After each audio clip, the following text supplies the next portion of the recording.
Okay, we're here at the Palm Springs Air Museum. It's February 4th, the year 2002. I'm Dr. Dave Thompson, along with Mary Matthews, and we are going to interview Gordon Walberg. Gordon was in World War II. He was in the 82nd Airborne. In gliders. And they went into Market Garden, Operation Market Garden in Holland, and after that they were pulled up into the Battle of the Bulge. And I know he's got a Purple Heart, so we're going to talk to him about that and a lot of other stuff. Nice to have you here, Gordon. Thank you, Doctor. Tell me, where and when were you born? I was born October 13th, 1922. And where was that? Galesburg, Illinois. Okay. Yeah. And, well, I'm from Indiana, so that's pretty close. Okay. What did your dad do? My dad was a railroad locomotive engineer. Oh. And very proud of him. He which line was he on?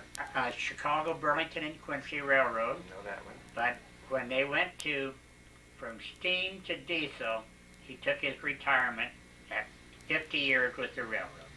Oh, yeah. When was that? When did he retire then? Oh my, 1936. Oh, right. Oh my gosh. Yeah, see, I was a baby. 6 children, and I was a baby. And some said, well, you weren't even supposed to be there, but I'm glad I made it. I bet you are. Yeah. So you had 5 brothers and sisters then? Boys or girls? Or well, let's see, there was 2 brothers, and they had passed on, though, before I was born. So it ended up 3 sisters and myself, and now we're down to 1 sister and myself. Oh, so, and my dad, my mother did live to be 101 and a half, but otherwise most of them are gone. Wow. And what was your dad's name, his first name? Anton. A-N-T-O-N, yeah. And where did his ancestors come from? Oh, Sweden, Skåne, yeah, S-K-A-N-A in Sweden, and was he born here, or did he but come he from was Sweden? born in America. He was. Yeah. His father, of course, was born in Sweden, and his mother was born in Sweden, and they came over here, what they call immigration, I suppose, because he got a job in a coal mine, and in those days, you know, it was rough. It was. Where was the coal mine? Knoxville, Illinois. Oh, And how did your dad get on with the railroad? How did he? Oh, he just loved it. How did he get started on the railroad? When he was only 18 years old, they were advertising. That's when the passenger service was building up more. And he was only 18, so he started in as a switchman, and then went to an engineer, and then he got on the fast mail that ran between Galesburg and Chicago, Illinois, at 10:30 every night. That was, see, there was no airplanes in those days, so all your mail went by rail. And this was like 1890s or so when he first started? Yes, you're right. I think he hit it pretty good. So they had the old steam engines then? All steam engines, and did you ever get to ride with him on the railroad? Oh yes, but I was very young. But that was when he was still on. That was before the Zephyr. See, the what they call the diesel Zephyrs didn't start till about 1934, 35, 36. But my treat, of course, was when they would take me into the Chicago World's Fair in 1933, and that was really a treat. Yeah, my parents went to that World's Fair. That's my first sky ride, and I always told him I enjoyed the Belgium Village display in 1933, 1934, and little did I know that 10 years later, in 1944, that I would be in Belgium and being wounded in Belgium. Yeah. So it was sort of a 10-year coincidence. Absolutely. What was your mom's name? Anna, A-N-N-A. And what was her maiden name? And Lundeen, L-U-N-D-E-E-N. and a wonderful lady. She lived to be 101, fed, huh? bread and well, anything. But she would bake 60, 70 loaves of bread every Thursday, and it was rye, Swedish rye, and she had friends from all over that would march in the house on that Thursday and pick up their loaf of bread or two, and good relationship though. That's the main thing. Yeah, yeah. Now Galesburg, how big a town was that? Back in those days, about 24,000. Oh, that's a pretty good size then. Yeah. And was your mom Swedish also? Oh yes, yeah. Now, but where did they meet? And they met in Burlington, Iowa, and my mother got a job as a maid, and well, you clean and you're a maid, but it's a beautiful home. And she met my dad, who was a railroad man that would sometimes be sent over to Burlington, Iowa, before his run would start back towards Chicago.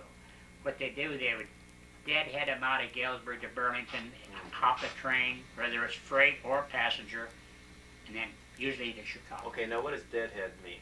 Deadhead is meaning you don't pay for your trip, and you go the best possible way without price. Yeah, and that was usually on a. There were more passenger cars then, than today. Yeah. That was before aviation and before airplanes and airlines. Yeah. Where did you go to grade school? I went to Bateman Grade School in Galesburg, Illinois. Bateman. Yeah. And I suppose you remember the Depression, I would imagine. That was probably the most depressing part of my life, even more so than World War II, because my dad worked every day, and there would be times that he would go in and he'd say, "I don't feel well, I have to lay off." Then another man would be called in, but maybe by so doing, that man got a day's work. You know, your pension benefits were nothing in those days, or your unemployment payments, and so that would give him a day's work. But we had people in our neighborhood that the wife didn't work, the children didn't work, the husband didn't work. There's no income. I don't know how they lived. Yeah, that would be in the 30s, of course. Absolutely, yeah. But your dad had his job all along. He had his job all along, and so we did fairly well. And then I got a paper route first, and then I went to the Orpheum Theater and got a job as an usher in 1939. Is that a movie theater? Orpheum Theater. Yeah, it was a movie theater. Old movie theater in those days, yeah. And then in June of 1940, I never to this day know who put my name in, but the president of a bank called and said he wanted to hire me. Now, can you believe a president of the bank called? So I went over and he said, "Now you're graduating from high school in June of 1940. And I said, "Right." He said, "I want you to start at the Bank of Galesburg as a savings teller the following Monday." And I thought that was pretty nice. Yeah. So what high school did you go to then? It was Galesburg yeah, it would High be Galesburg Senior High School. And did you play any sports in school? I played a little baseball, but I wasn't good. And I loved basketball, but there again, I couldn't compete with. I wasn't that good. I went to a lot of games. And football, I had my collarbone broken in football, so I didn't get very far in that either. So. What did you kids do for amusement and stuff like that when you were growing up? Well, you know, there was no television. There was the Lone Ranger. He come on about that time. I think he started out with WXYZ in Detroit, Michigan in about 1936. And so there were radio programs we never missed. But the neighborhoods were more open those days.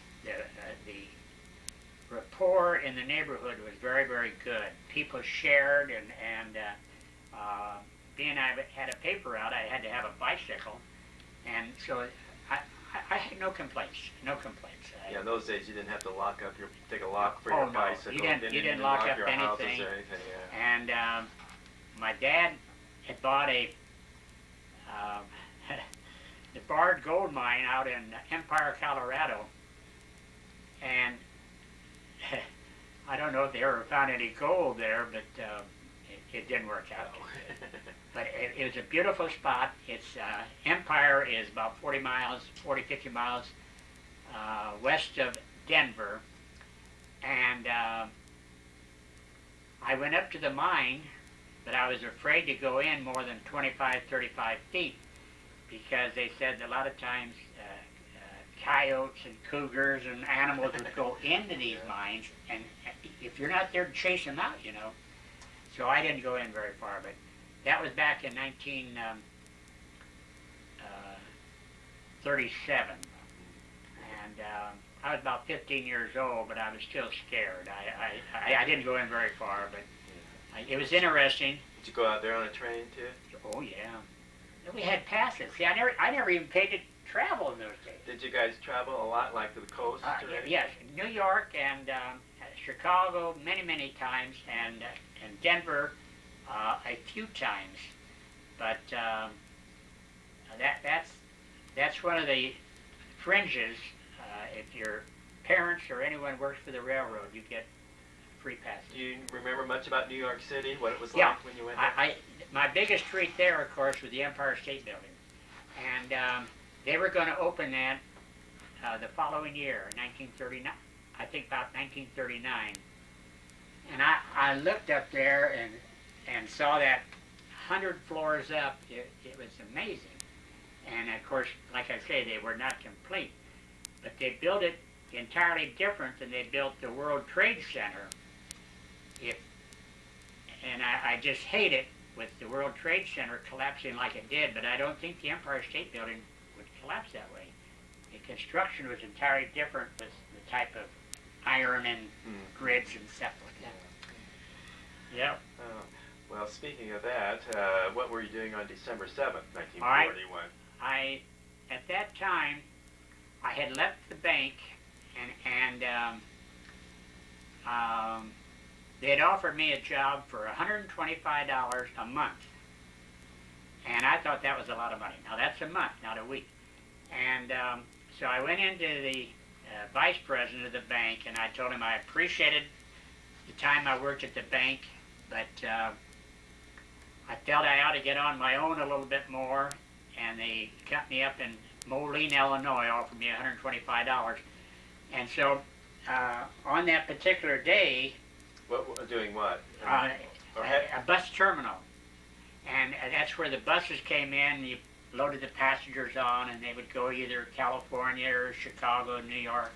Again, there's very little air travel, and so I asked for a day. I'm sorry. Had you ever thought about trying to get onto the railroad, or did you want to? Yes, I did, and I think I could have handled it, but they said they thought it'd be too rough for me. They said because when you start out, you're on call day and night, and they just thought it might be a little rough for me. Yeah.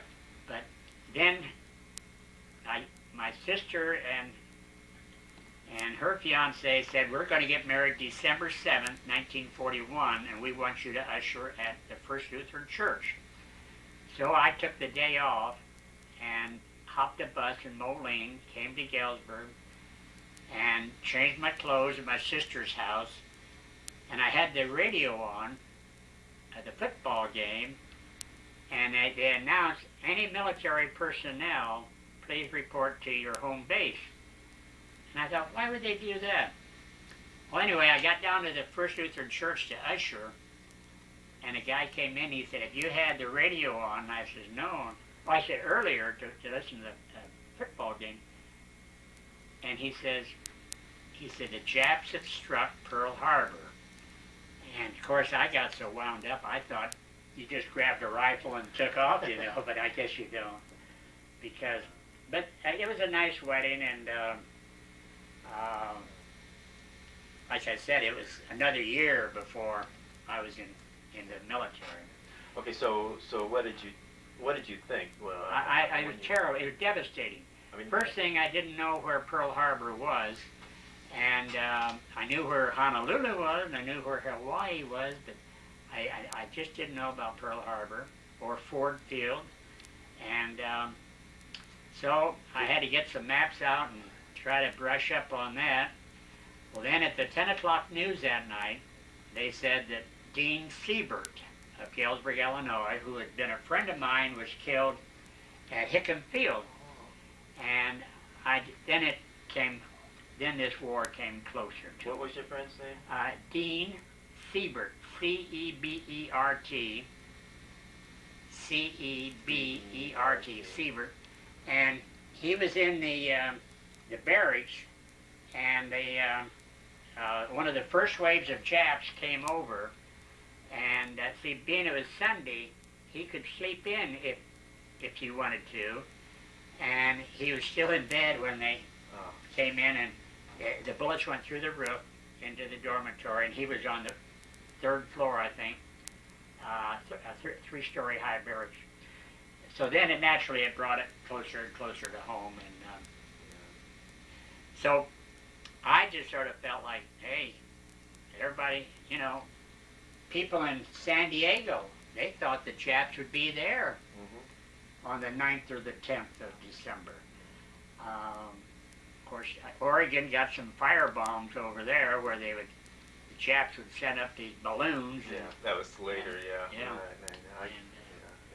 But it was, and again, like I say, I'm not blowing smoke, but these things stick with you.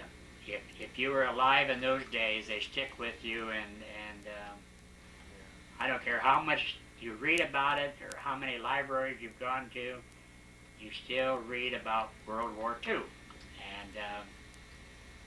you read about Hitler causing the bombs of England.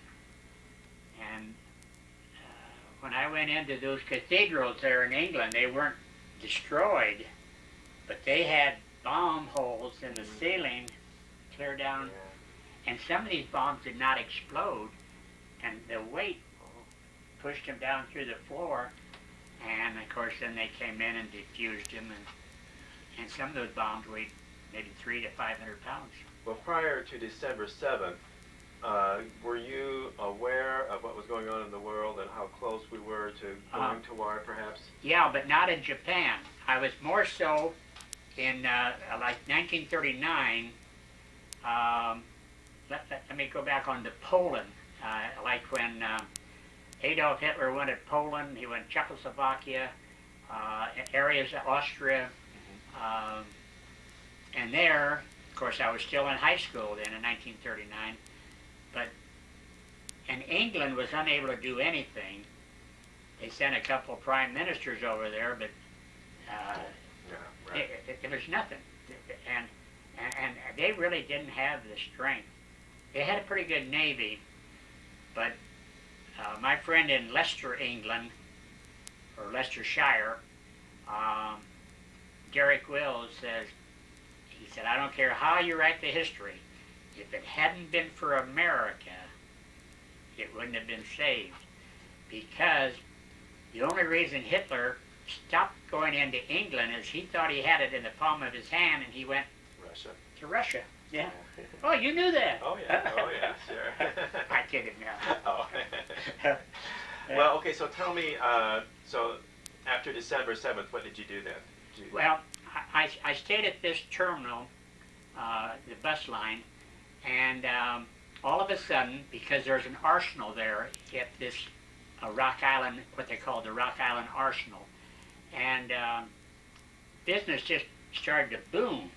And we were putting on more equipment, more buses, and so then they called me and said they wanted to transfer me to Aurora, Illinois, which is 35 miles from Chicago, because Chicago was just booming, and there was arsenals up there and shipbuilding places near Joliet, Illinois, and so I wasn't married. I was single. All I had to do was pack my stuff, put it on the bus. Again, deadhead to Aurora. And of course, we thought that was a big deal because I got another $20 a month raise, you know, and I told him then that I was just working until my papers got through. I would go into the service, and they, some of them even said, "No, you won't go." They said, "You're only 19." Well, they were taking 19 years old. They were taking 18 years old, I believe. So I just sort of went along with it, and then they called me in at the Aurora Draft Board and said they had all my papers from Galesburg, Moline, Aurora, and they said if you can pass the medical, they said you're on your way. So they took me into Chicago, and I dropped my trousers, and away I went. And that would have been what year then, or what? Well, that had been December of '42. So you see, Pearl Harbor had been at least 1 year already. Yeah, already. So, and you went into the Army. Then, yeah. So then, and they gave me another 2 weeks, so that'd be about January 14th of 40. Now we're talking 43. Yeah, January 43. January 43. Yeah. And so where did you take your basic training? Well, they sent me to Camp Robinson, Arkansas. That's outside of Little Rock. And it was, I thought, brutal. I mean, I was no more up for that kind of stuff. Marches and runs, and I'd been more of a relaxed type person and have to get up real early in the morning, you know, and go to bed early at night, you know. And so there was about 12 weeks there, and then they said that they were going to reactivate an infantry division, the 76th Infantry Division, out at Maryland. And so anyway, they sent me out there, and they didn't send all of us, but there was a train load anyway, and I just couldn't believe this. They put Pullman cars in there, and they had one guy in the upper bunk, one guy in the lower bunk, and we went first class out there to near Baltimore, Maryland, and but then I had my, and I did. I shouldn't complain about my training. It was very thorough. I went down to A.P. Hill Reservation in Virginia, and up at Camp McCoy, Wisconsin, and then I went into ski and snowshoes up in Michigan, and I thought maybe I was heading for the 10th Mountain Division, but they said no. Although they had some of the guys come in and talk to us about ski troops, then I think Eisenhower said, we've got to get an invasion of Europe. And so I think that's what changed it. They put me on a train and sent me to Boston, and Boston to Miles Standish in Massachusetts. And then that's when I took the ship, USS Brazil, over to Liverpool, England. And that would be, they wanted us there before the Normandy invasion, but no one even knew where it was going to be. I always said it would be Calais. I mean, when I went by my map, I said, oh, it'll be at Calais. So it's much closer, right, across the channel. Yeah, closer. But they had other thoughts on that. Well, okay, when you're taking a ship to go over, did you know you were going to be in gliders then? No, I didn't know until a week later. And we made the trip in 7 days, and so it'd be about 7 days later. And first, they suggested that, well, I shouldn't say the Army suggested, the Army usually tells you, but well, let me see, were you in the airborne at this time? No, I was, see, being I had a reserve status, I could go either way, and so I said, well, I'll go paratroops. Well, then the following day, a lieutenant came in and he said, I'm looking for troops to ride a glider and carry a 57 millimeter, which weighs 2,700 pounds. Okay, what is a 57 millimeter? Well, it's called an anti-tank gun. Oh, Yeah. okay. And it's a long barrel, and then of course two big rubber threaded tires, and then a lunette or a hook on the end. It has to be pulled by a jeep, of course. But and how many in the crew on that? How many would handle it? well, there's supposed to be 12, and I had anywhere from 12 to 3. In fact, the day I got wounded, there was 3 of us, and we called it a squad. And here was myself, my jeep driver, and a loader, and that isn't very many people. Okay, so where did you land in England then? Liverpool. Liverpool. Yeah. Okay. And what outfit were you in? Well, I started over with the 76th Infantry Division. In fact, I noticed the patch out here on your display. Yeah. Uh-huh. I haven't seen that for a while, but so then I went from the 76th Infantry to the 82nd Airborne. And although I was only in service 3 years, I had 19 months with the 82nd Airborne, 17 months with the 76th Infantry. Oh, okay. So you got transferred to the 82nd as soon as you got over there, more or less? The third day after I landed. Okay. And so then did your training change any when you were Yes, got to the because 82nd? first thing, I asked them, I said, when I get into Wwii, England, I said, how come there are so many empty bunks? I said, there was whole rows of bunks. And they said, well, those guys that had those bunks have already gone to another airport. And they didn't call it D-Day at that time, but they said there might be an invasion of Europe. And we were all a little bit... So that was, when did you get over? I got there about May 30th of 1944. Oh, okay, so yeah, you were just like a week before. And see, that's the only, invasion, yeah, D-Day was June 6th, and originally Eisenhower wanted it to go on June 5th. And there was some bad weather there, and the English Channel got rough, and there was fog, and so they postponed it one day. But So tell me about your training then, how it changed. yeah, the training is pretty thorough because they said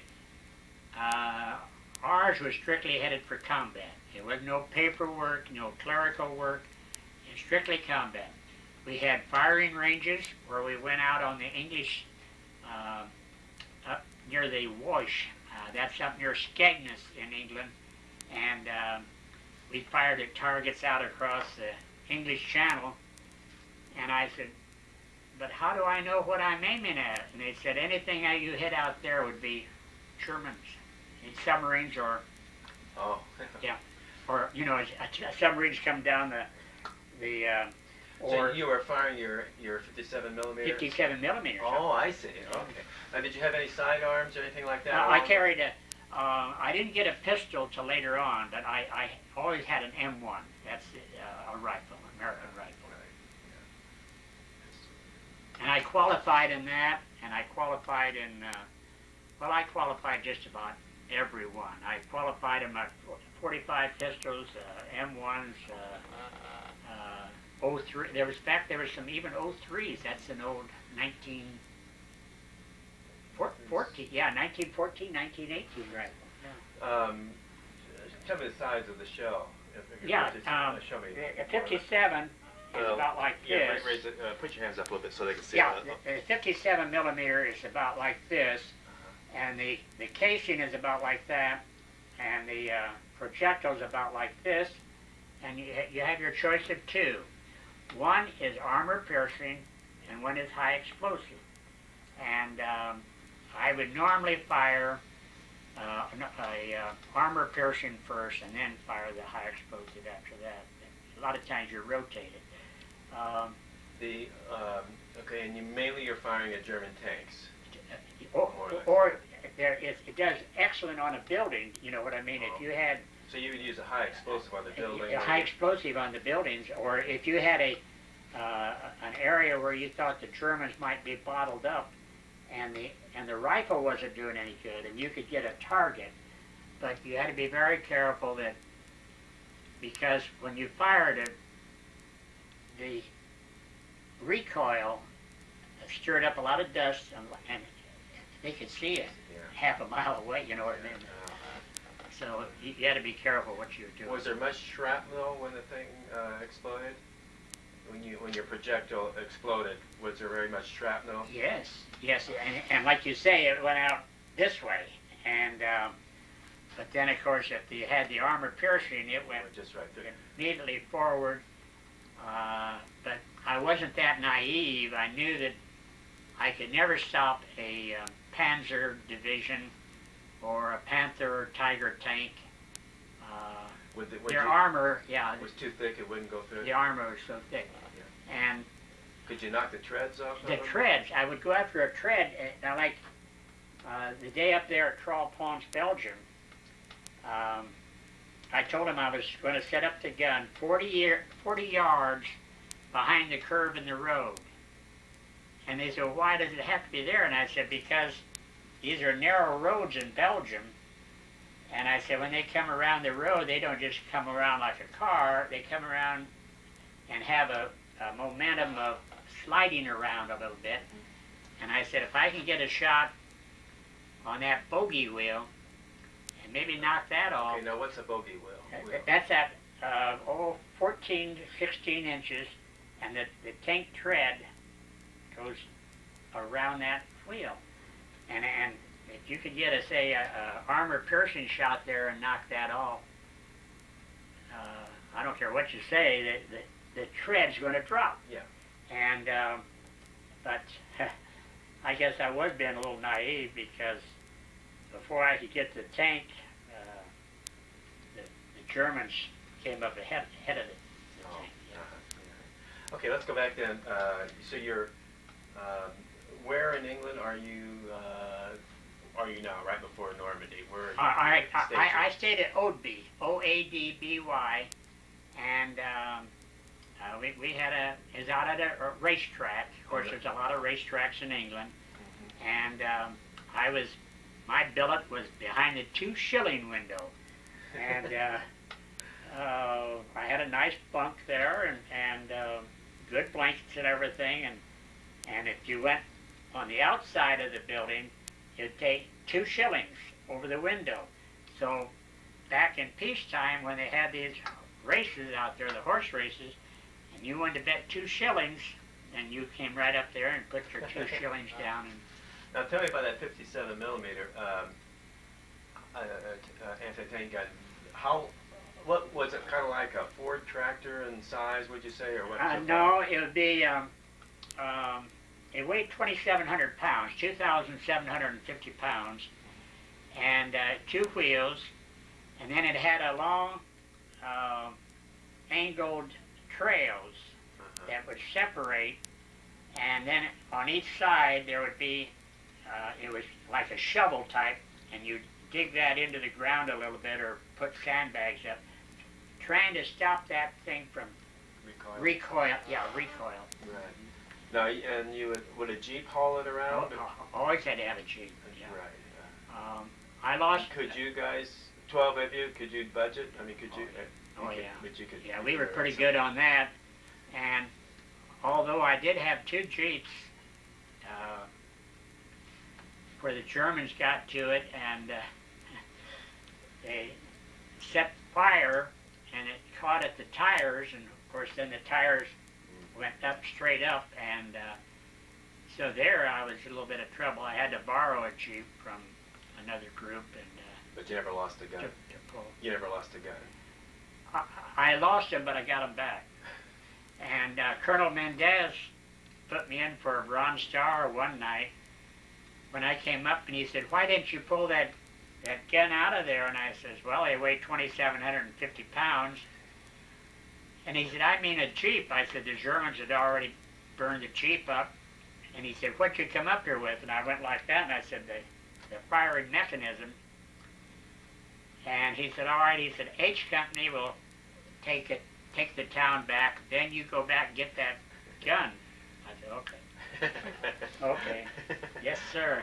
Okay, there are 12 of you guys on it, and so what's the duties? I mean, who does what? You mean if you had 12. Yeah. All right. You got a gunner and a loader, and normally, see the left-hand side is where you sit, and you got a pretty good telescopic sight there, and then the others. They bring up ammunition, but the others are primarily to prevent, yes, prevention or protection. And like that one day in Belgium, I told him, I said, I'm going to take the gun by myself. And here I've only got 3 guys total. And I said, you 2 guys keep the Germans off of me, and I'll do the loading and firing. And well, it didn't work out. That didn't work out either. Did you have a machine gun? Anybody have a BAR or anything like that? No. Paul had a small 30 caliber, and I had the M1 caliber, and they liked the carbine because they were so light, but I didn't. I still like the heavier weapon. Most guys I talked to say it has better stopping power than, I mean, it's That's right. more I'm just powerful. going to say that the bullet, is entirely different between the M1 bullet and the carbine bullet. So I always preferred the M1. But Now this would be like a platoon or like a squad. Right? Squad, yes, sir. Okay. Now the squad. Did you guys pretty much stay together? I know some guys got wounded and Yes. killed and things like that. Fact, but they usually tried to keep the squad together. If they didn't, you were looked upon with scorn, because I've had people leave me, but it wasn't the same the next day. The next day, it was the people that stayed together, and most of them did. It's probably much like a bomber crew or something. These guys talk about the same thing. You depend on each other. Almost like a family, yes, almost like a family. And I know, like Stephen Ambrose called them the band of brothers, and he's right. They were just like brothers.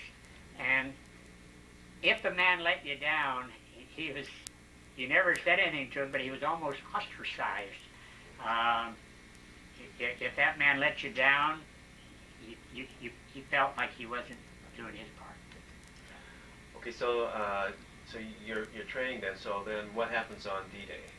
All right, we got an immediate call that on the 5th, our group went down to an airport in the south of south of England, and one group went to Cottersmore, and then they held them there all night, and until early on June the 6th, 1944, they went. I think they said it was 2 minutes after midnight, so it'd still be June 6th. And they headed for San Miguelis, and it was a nightmare. The Air Force was dropping these gliders, they were dropping the paratroopers, and some of the guys were weeks getting back to where they belong. But that's part of the war, and I admit I wasn't there on that part of it, and so at Balderton Airport, every morning we would check in and they'd say, do we go today? And they said, no, not yet. So you were in the reserve? Yeah, reserve, yeah. Mm-hmm. And they said, you came over here as reserve, you stay as a reserve until we need you. And I said, that's okay. Now, the pretty famous guy who was the commanding general of the 82nd. General Gavin? Gavin, right. Yeah, we've got his book and stuff. Yeah, He's a really young-looking guy, yeah. He was 37 that day. Was he really? And you don't meet generals, but I will say this, to show you what kind of person he was. On September 17th, I captured 4 Germans. And here comes, he was a brigadier general that day. Here he comes down the road by himself. No security, carrying a rifle. And I said, sir, I got 4 prisoners. And he just looked at me and he said, soldier, let them go. You go to Grossbeck. That's where we want you. I said, okay, sir. And I said, yes, sir. And so I noticed that this one German had a potato masher hand grenade on his belt. And I said, well, before I leave, I said, I'm going to tell this German to get rid of that grenade. And I pointed my rifle at him, and I said, Yvette, or in other words, get rid of that grenade. He pulled that belt off, and you know, we just picked the grenade up. And then we took all the rifles, and then, like General Gavin said, let him go back, you know, keep going back to the rear. And we went on into Grossbeck, and that's where most of the action was at that time. Meanwhile, was that during the Bulge? Was that during no, this is still up in Market Yard. Still Market yeah. Yard. Okay. And but I was very impressed with the general that day because to have a brigadier general come up to, I was only PFC at that time, and I said, sir, I said, I got four prisoners. He said, that didn't even impress him. I thought, man, I just doing pretty good. But he was great, and I've had cards from his daughter.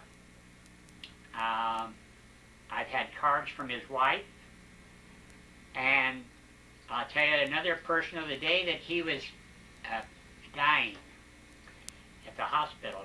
She received my card, and I put some stories in there about the day that I saw him get his 2nd star. That'd be Major General. It was in a little wooded area in Holland, and this priest and everybody was having a communion, and announced that General Gavin was now Major General. And I put all this stuff down, and would you believe General Gavin hadn't talked for days and days and days, and she read this letter to him. He opened his eyes and went over it and grabbed her hand. And she tells me this stuff. Mrs. Gavin, Jean, I think her first name was Jean Gavin. And I said, I don't know of any letter that did me more good to send than that particular one. He passed away a few days after that, you know. But then last year I got a Christmas card from his daughter, and when they was filming the movie A Bridge Too Far, up in Holland, near Deventer, I got some pictures, and Ryan O'Neal was a movie star that played the part of General Jim Gavin.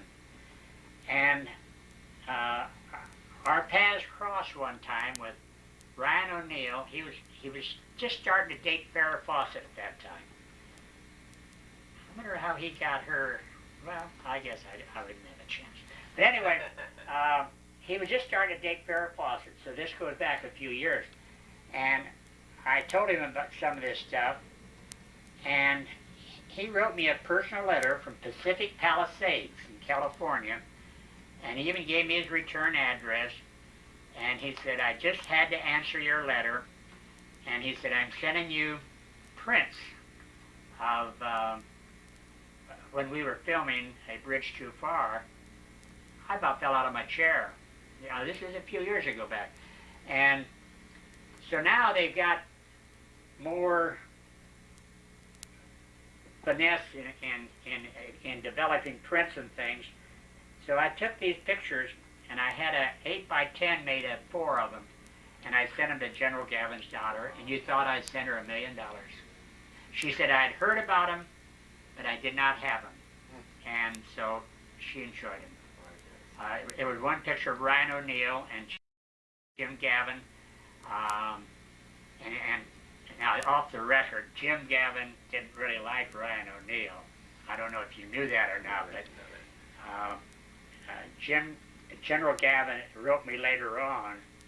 Now, this is back before he became ill, and he said, he was talking about this movie, and he said, well, he said, you know, they chose Ryan O'Neal to play me, but he said, it wasn't my choice. And I still got the letter, so I got proof of that one. Yeah, that's it. Yeah, they don't look too much alike. I think Gavin had real black hair. Good-looking guy. Nice-looking guy. And one of his girlfriends was, you want to tell me who his girlfriend was at that time? I don't know. Marlena Dietrich. Is that right? Remember remember her? I think I did hear something Marlena about that. Dietrich. Yeah. And when Marlena Dietrich, hey, I'm not boring you, am I? No, that's great. No, I love it. Because some of these things go through my head, you know, and I thought, God, I got to tell them that. But, absolutely.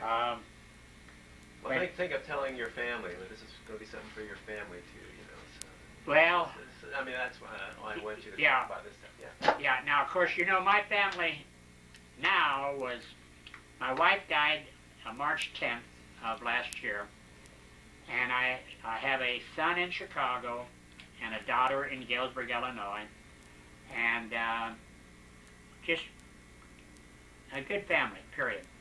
And then my niece invited me out here because she didn't think I was doing enough to get out and, you know, and meet up with people again and stuff like that. But otherwise I have no complaints. I certainly have no complaints on World War II except the amount of people that was killed. I lost 76 men in my battalion. Now, the battalion was less than 500 people, so 76 is a lot of people. Now, I'm not talking about wounded, I'm talking about killed. And in 1997, I was able to go to about 36 graves in Henry Chappell Cemetery, military cemetery, and Margroton Cemetery in 1997, and it was an honor to go there and take it. And I think I got pictures of all the crosses and We should have, if you got some, if the next time you don't have them here, if you come back sometime, you got some pictures of those. Oh yeah, Stories. They mean a lot to me. Yeah. So, but let's go back to Normandy now. So you're in reserve for how long? 33 days. 33 days. Yeah, exactly 33 days. And like I said, we said that, and of course even General Eisenhower, you know, made the comment that if I get shoved off at Omaha Beach or Pointe du Hoc or Utah Beach, the invasion's over. And the division, I felt sorry for the 82nd Airborne and the 101st Airborne, but I felt probably more sorrow for the 29th Infantry Division. Those guys just, everything they did. The Germans were aiming out into the water, and we have a volunteer here. His name's Sandy Hershot, and I've interviewed him, and he was in the 29th. He was in the first wave of VAR guy. All right. And did he say the same thing though? He did. But you probably saw Saving Private Ryan. Oh yes. And he still hasn't seen it. He said, I've been trying to forget that day for all this time. But when I interviewed him, he told me everything that went on. It was just right out of that. It was just like it. He said, bullets kicking up, all the guys going down, and you know, in the water and all this kind of stuff. So no, it was. Yeah. So that's how I felt about the 82nd, the 101st Airborne, and the 29th. Right. And I know the first and some of those, but it's hard to believe what the American people did in that era. I know Korea and some of these others have all been rough, but there wasn't anything that quite equaled that. So after your 33 days in reserve, then so you're kind of training all this time? Oh yes, every day. Every day. Yeah. And then every day you check with the airport, but otherwise they're So free. were you normally the gunner? The gunner. Oh yes, gunner. Yeah. So even from the very beginning, they had groomed you for that? And why? I mean, I don't know. My background on see, they go by MOS numbers, and I don't even remember what MOS, but it was the month of service or something like no, that?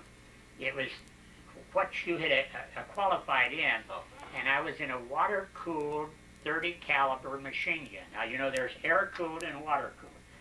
And they said, we call that a heavy weapon. I said, okay. And they said, we call a 57 millimeter a heavy weapon. I said, okay. And so then that was it.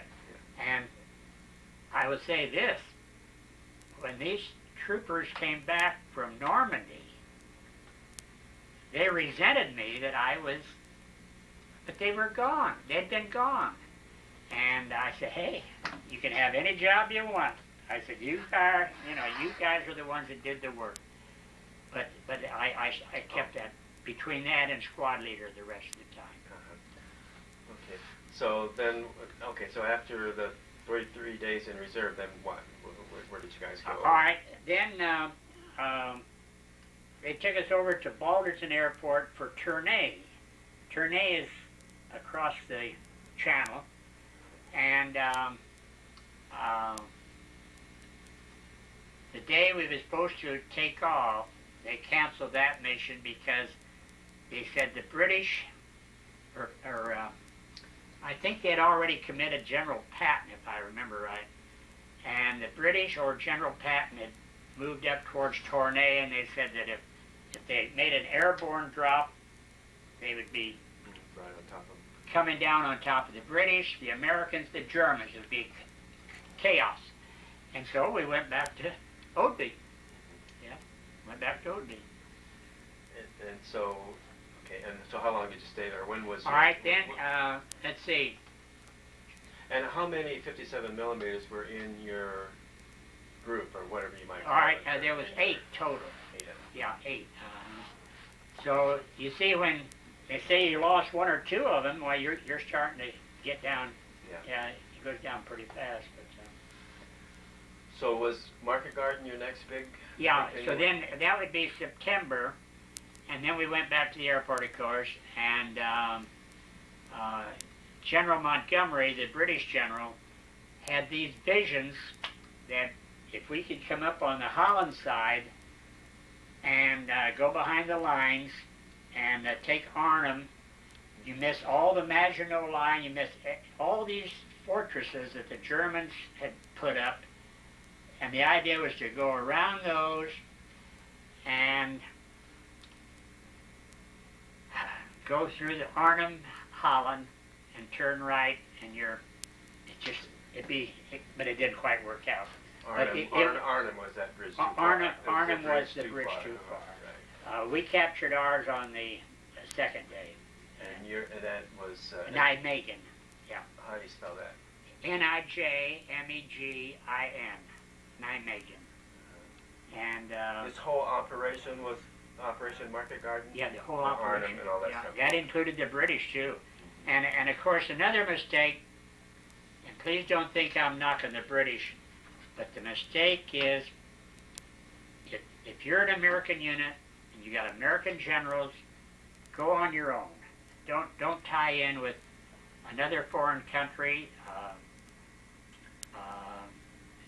I don't know. It just seems like the officers are pulling against each other. And probably it's this problem that NATO runs into, I think. That's right.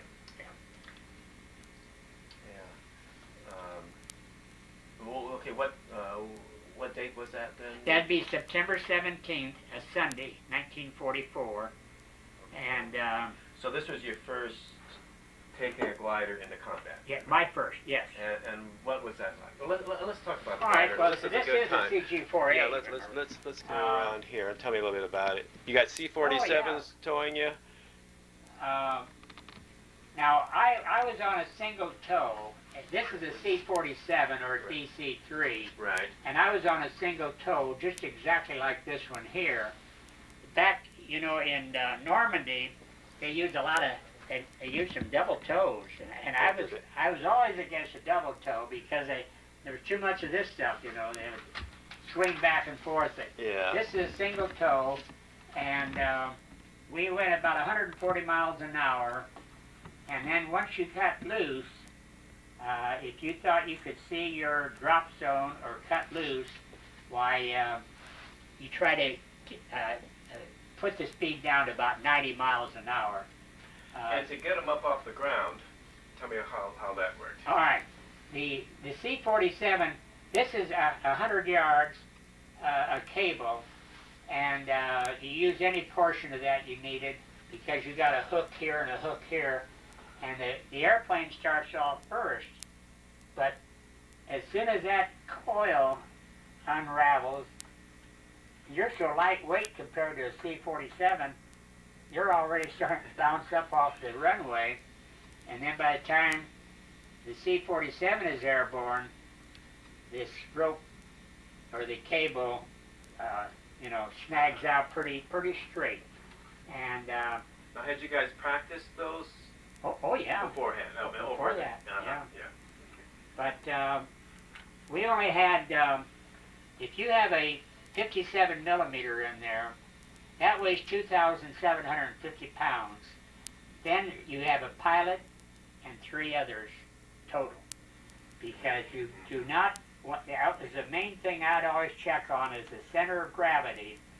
And that would be, the center of gravity would be about right straight through here, behind the pilot's seat. And you want to be sure that you didn't get overloaded with extra ammunition. That's why you went there with only 1 gun. This is CG4A up here. There's a possibility he might have the Jeep to go. You see what I mean? And the rest of your squad. And when you come down, you're looking around for that other guy. Oh yeah. And was that difficult at times? yes, at times it is. In Holland, the first thing Ernie Seddon told me, he said there's been some firing coming from those 2 little houses down there, and there was only 2 houses. He said, you go down there and find out who it is. And I says, what's this me? He said, you. And he said, I went down there and knocked on the door. Normally you don't knock on the door in a war. And I said, are there any Germans in here? And they got a kick out of that. And they said, no, and they couldn't believe it. But these were Hollanders, Dutchmen. And so anyway, I landed in a sugar beet field, and I was going just about 89 miles. I could look up, even though I'm strapped in, I could look up at the cockpit there. And I was going about 89 miles an hour, and I tapped the warrant officer, George Fuller, the pilot. I said, bring her down a little bit more, because I thought we were going too fast. But we landed in a sugar beet field and went through these fences, and we tangled the wires from the fences around us, and pretty soon it just slowed us down, went up on the nose a little bit, came back down. Then you shove the nose of the glider up. There's a latch, and you just shove it up, and I went out looking for... So that's how you exit gliders, out the front? Right out of the front there. And I went out looking for Jeep number A7. That was my Jeep number. Yeah. And they said, but you take anything you get your hands on. But I got a Jeep, brought it back, and... You found your A7, your yeah. Jeep? No, they said I didn't, and my memory wasn't that good. But anyway, this guy was pretty nice about it. He cooperated, and I said, well, we've got to get in, and of course then, like I say, this is a... How far were you from your objective when you... which I suppose was... Less than a mile. Oh. Less than a mile. Were you under fire coming in? Were the Germans shooting some, at you? but not heavy. I saw C-47s go down, and I saw gliders go down, and we took some either shrapnel or bullet holes in the wings. We could hear it, the popping, but not big. You know what I mean? I know when I hear about these guys on the B-17s, it was terrible. You know, they took everything. They took shrapnel, they took direct gunfire, they took explosives up underneath the belly. But nothing like that. So basically, you made about as good a landing as you could have expected. In fact, I told Warrant Officer Fuller, I said, absolutely perfect. I just felt that some of the training I had in gliders, I had rough landings, easy landings, and here in combat, to find that sugar beet field, and again in 1997, I went back and found the same sugar beet field. You did? Yeah, same sugar beet. So, and you found your squad and everything? Yes, easily? they were good, and we lined up, and like I say, we went right for cross-spec, and when we got Now, were you looking for other 57 millimeter guys too, or not necessarily? No.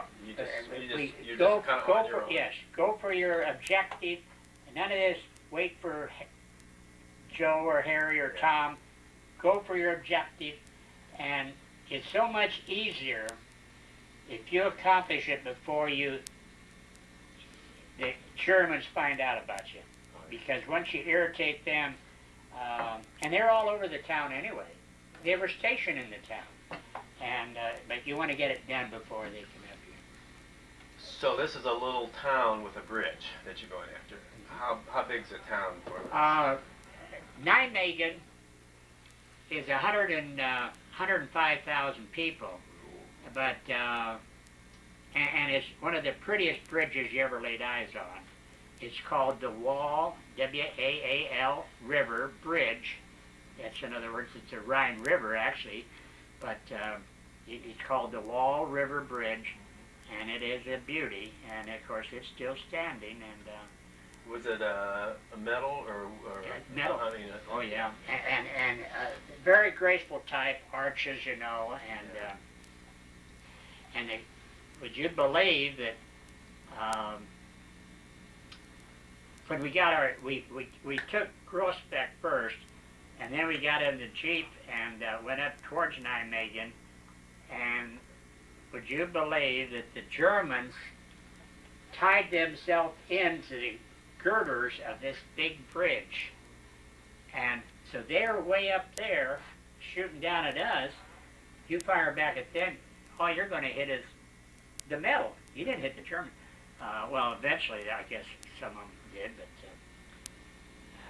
it was. And you wanted to capture the bridge intact. Before. Yes. And you wanted to keep them from blowing it up too. And they did have. The Germans had already put charges on the bridge, but they did not. I was told that there was a difference in opinion. The Germans didn't want to blow it up because they said, we need it to counterattack, to go both ways. And then the other story was that there was controls at the Nijmegen post office. Now this, I never was able to prove this story, but somebody got there and cut the wires. Oh, so they couldn't, yeah. Okay, so, you land, you get your guys together, and so you're heading towards the bridge. Now what time of the day did you land? Let's see. They were coming out of church. It must have been about the noon hour. I'd say about the noon so were there little villages out in the countryside on the way to this town? Oh, yes. More or less yes. In fact, in Holland, a lot of those towns aren't even 1,000 people. Yeah. And but at the height that I was going at, I could look down, and the thing about it is I saw the Germans coming out. See, there's a lot of canals in Holland, and the Germans would put these anti-aircraft guns on barges that went up and down these rivers and canals, and you could see them being alerted that we were coming across, and they run out there and were starting to fire up. But that's why I felt confident that we got by them before they got out to their, and this probably helped us too. So you didn't really come under fire until you got close to the bridge when you were. So what time of the day did you get to the bridge? When did you finally get was it that day or the next day? Well, let's see. We got Groesbeck the first day, and then I went over. Now that's a little town on the way to Yes. the bridge. How big a town is that? Oh, that's only about 4,000 or 5,000, yeah. But it sort of borders and butts right into Nijmegen, and like I say, Nijmegen is, well, it's still 100 and some thousand people, and a nice now, town. is this where you captured the 4 Germans you're talking about? The 4 Germans you captured there at the hotel was at Groesbeck. At Groesbeck. So that's and then, how did that happen? Well, we're coming into the town, and I said, I can't believe it. I said, those are German officers. Those aren't American. And so Kenny says, or Kenny Loffman, he says, all right, he says, I'll chase them down and I'll try to capture them. I said, you'll do what? He said, they're heading for that hotel. And so he said, I'll go in, and if they've got the door locked, he said, I got a Thompson submachine gun, I'll shoot the bolt off. And if they come to this big window and jump out the window to get away, he said, you stand there so you can look at that window in the front of the hotel. You get them one place or the other. I said, I can't believe it. So anyway, I did that, and next thing I knew... He wanted you to shoot him with your M1. Oh yeah, he wanted, if they come out the window, he said, you shoot them as they come out the window. And they were in, being it was a Sunday, you know, they said the Germans didn't usually go to church, but some of them did. Some of them did go to church. And they were in first-class uniform, and they took a look at us, and they said, what country are you? Just like that, in German, you know. Be Gates, you know, or what are you? And I said, American. They couldn't believe it. They couldn't believe it. But obviously they didn't jump. You didn't shoot them. I didn't shoot them. No. Because the 4 guys came out and they put their hands over their head, and I said to Kenny when he came out, I said, I heard you fire, and he said, I didn't fire at the men, or the Germans. He said, I fired at the lock, and he said, when that door popped open, he said, they immediately said, you know, we surrender. In other words, meaning, well, where did you guys come from? And it was surprising. And to think that when we turned those over, we turned them over to our glider pilot, who was doing guard duty, and he couldn't believe that. Yeah. But I was glad to see him again there. Yeah. But this was not the time that Gavin came and told you. That was the same day, within a couple hours. Yeah. Okay. So what was this? Where did you get the guys that Gavin? Well, those guys, I don't know. I don't know whatever happened to them. Yeah, but I mean, where did you? Okay, are we talking about the same 4 guys or? No. Okay, well, tell me about the other 4 guys. Well, the other 4 guys is, of course, like I say, I spotted the one there with the, not a gammon grenade, a potato masher grenade. That's the one with the handle on the German grenade.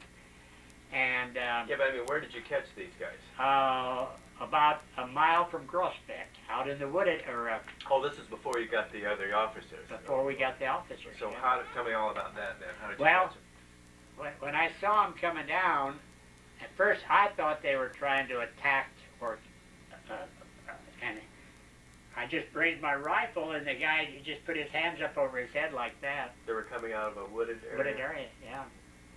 And I told this one guy, I said, Kenny, I said, I don't think they're attacking us. I said, I think they want to surrender. And he said, well, watch it. He said, they play tricks on you.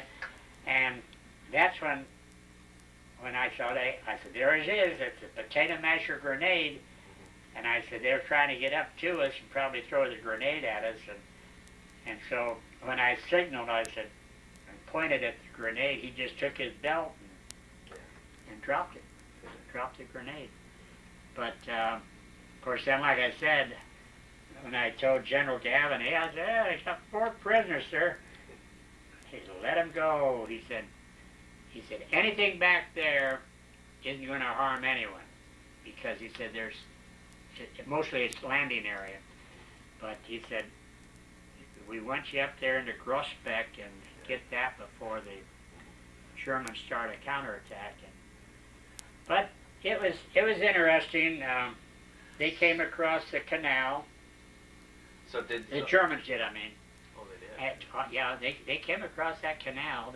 I don't know where they got the boats and things, but they came across that canal, and we thought we had everything done up there in the bridge area, and they found out that the Germans were, and the Germans are very, very military.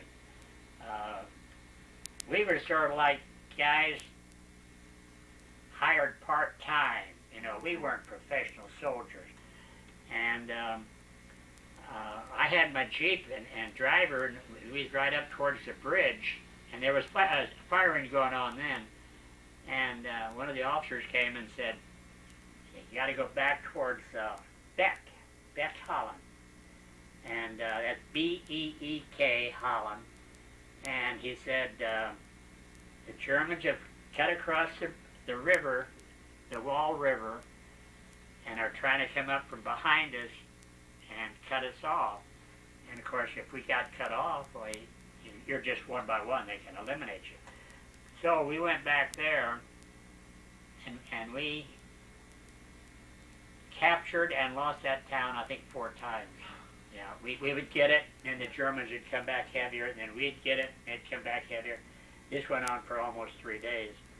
And H Company 508, they lost 50 men killed there, and that's a lot of guys. You know, in 2 days' time, they lost 50 guys from this one group, and it was sort of sad. How many times would you have fired your 57 millimeter during those 3 days? Oh, I wouldn't know. First thing, you never fired unless you had the target. You just didn't go out there and boom, boom, boom. You had to have a definite target, and you never fired if you felt that it was going to draw answering fire. So I could not tell you. But it would have been, the Germans didn't have tanks on that side, on your side of the route. Yes, they did. Oh. Yeah. And that's what fooled us too. And some of them were light armored, but nothing like the Panzer, nothing like the big ones. It was these small ones, and we had they're sort of open, but they're metal all around, but they're not like a tank, and you got those easier than you could get a tank. And but So I think they called them armed personnel carriers. Yeah, I think so. Yeah, Did you fire at any of those kind of things? But we fire at them, but only if you knew where the target was. Because you want to remember, this same group of Germans had been, May 10th, 1940, is the day those Germans came into Holland. 1940. They had been there and controlled Holland since that day, and they ran everything. And they knew every block, the grid coordinates of every block of those towns, because that's what they were there for. And here we've been there one Sunday afternoon. And so if we drove the Germans out, they knew exactly where we were. One afternoon I had a bank, a restaurant, and a hotel, because there was no one else there. And the hotel was a beauty. It was very nice. And in 1997, a man came up to me and he said, "Are you the one that took the bottle of cognac out of my dad's basement?" And I said, "Oh, come on." I said, "Where'd you hear that story?" And it was his son. Imagine, the man that owned the hotel's son.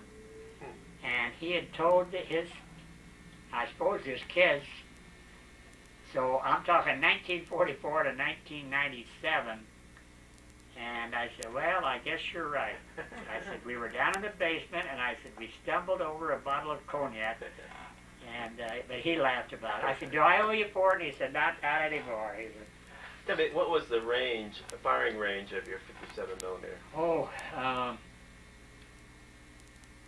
I'd be guessing just a little bit, but I'd say 2 miles. Really? You had a telescopic sight on it, but that wouldn't be very well. It could be on flat, level ground, you know, and you had that telescopic sight. You could probably be pretty accurate, but normally your targets are visible. I mean, where you can see them. Up against buildings, it's good because well, they'll penetrate it, but anything that's just normal construction, yeah, they'll penetrate those. So, when did you finally secure the bridge then?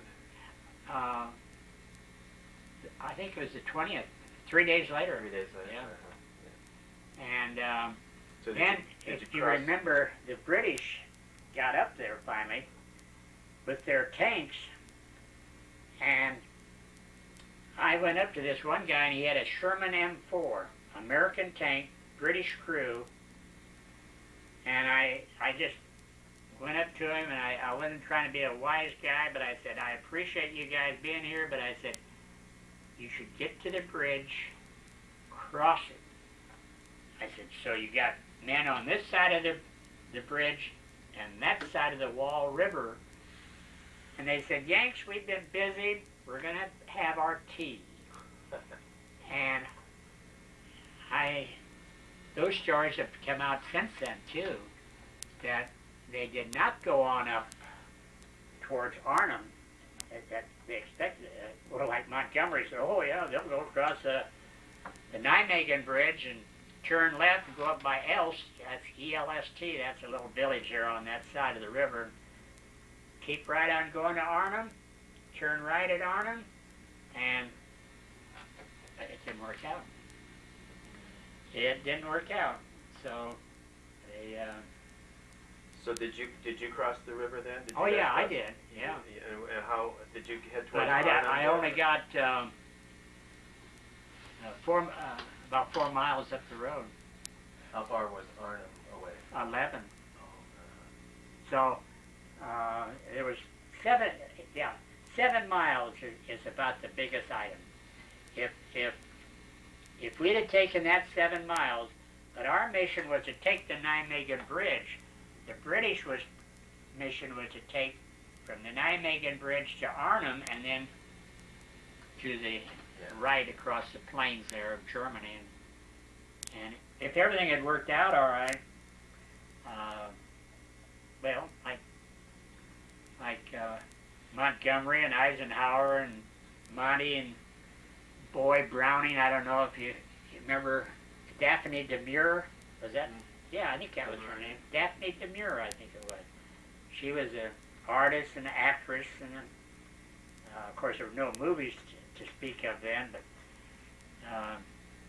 if they'd have kept on going and taken it, maybe it would have been over by Christmas of 1944, but I doubt it. They just didn't realize how much we had to go, and that Berlin was, here they'd been bombing Berlin for 3 or 4 years, and Berlin was still functioning every day.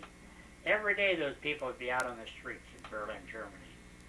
And when I got there, I never seen a town, because Berlin is big, and I was over in Zellendorf area, and I'd go downtown and out to the Olympic Stadium where Jesse Owens ran in 1936, and that was a treat. Now, the war's over now, though. I'm talking about the war's over now. But you couldn't believe the destruction. I went over to the bunker where Adolf Hitler killed himself, but I didn't get very far. I wanted to try to get down into the bunker. But, oh no, that thing was off limits, and they were trying to sort of board it up. But I admit I got up by it, and Hindenburg, you know, and some of that area. Yeah. Did you? So you made the 4 miles, and you guys Did you have to retreat back across the bridge then? Yeah. Then the British, another couple of days later, some of the survivors, to show you how bad it got, this one group had 10,000 British, now this isn't American, this is 10,000 British paratroopers. And I went up that road there near Elst again, and the survivors came down, and there was less than 2,500 out of the 10,000. And the others were either dead, wounded, or in the hospital there near Arnhem.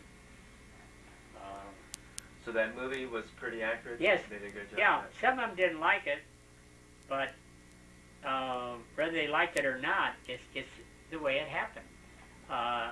Osterbeck was a town. They told me that there was so many captured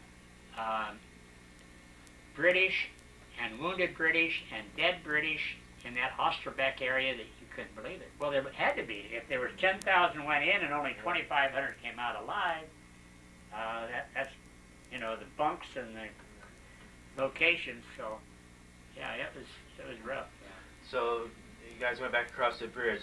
Where did they come and take you somewhere? Oh, yeah. Oh, by the way, did you have any casualties in your squad during that?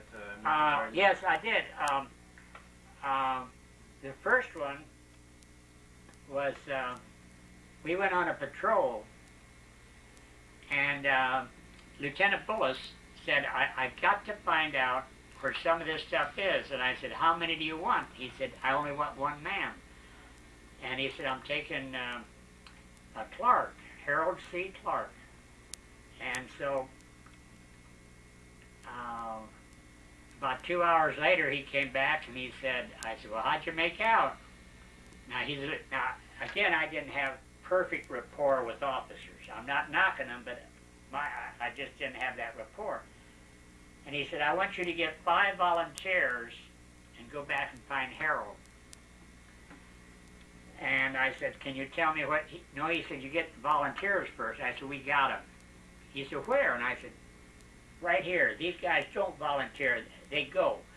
And so he said, well, you go down here by the viaduct, which is a trolley line that in the 30s, this little trolley line ran down through there. And so I did exactly what he said. And we got into a sort of a heavier brush area. And I went like this, and pretty soon I found blood spores on the brush. So I said to the guys, I said, it has to be around here. So I circled around a little bit, and sure enough, here he's laying there in a brush over him. And I went up to him, and I felt, and he was dead, and I took one dog tag off of him, and Kenny come up and he says, he's my friend, I will carry him out. I don't think you can lift him. I said, he's got a shovel, he's got a pistol, he's got all this equipment on him. And well, Kenny comes up there and lifts him up. And those Germans waited. Now, can you believe that? They waited until we picked him up, and then they opened fire on us. And we could not see him. We could hear it, and we could hear the bullets going over our head and through the wooded area. I said, roll him like that, you know. And so Kenny just knelt down and rolled Harold's body out. And so I said, I'm taking the one dog tag, but I said, we can't see him. They can see us. They know where we are. They're waiting for us to come back to the body. I said, out we go. So the 5 of us crawled out, and we got up to the bend in the road, which is near, like I said, where the trolley car used to run there. And I said, well, Lieutenant, I said, here's the dog tag. And I said, Graves registration, we'll have to try to do it tomorrow. I said, if you go down there now, you're going to get shot. So that they didn't. The body was not removed until the next day. then we had another one that was from my squad that was killed out in the landing zone. And that was a surprise because although there was some firing going on, we didn't think it was that much, but it don't have to be that much. If you got a target and a German here, an American here, and you can't see them, and so that happened pretty fast. But there were guys that was wounded. Stevens, like he said, he'd waited to go on this mission. He lasted less than 1 day. You know, he wasn't killed, but he was wounded, so he had to be evacuated. We lost, I think, over 800 men dead. That was killed in action, and we had a division of about 10,000. So,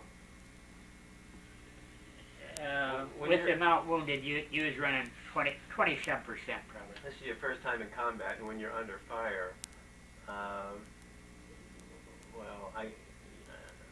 what keeps you going? What keeps you from running away? What all this well, no, stuff? you don't run away, but I couldn't believe some of that stuff. One afternoon, we said our gun. This officer came up and he said, "We think that the Germans are coming down with tanks down the Nijmegen Way." That's W-E-G. That means the Nijmegen Road. And he said, "Set your gun up right alongside the trees there." And the people from Holland love beauty. They'll have trees bordering the highways, you know. And they said,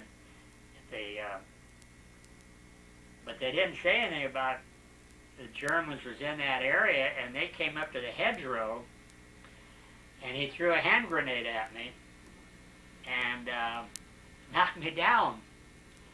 And I looked up and I thought, where did that come from? So I hollered, I said, "Shoot at the hedgerow, shoot at the hedgerow."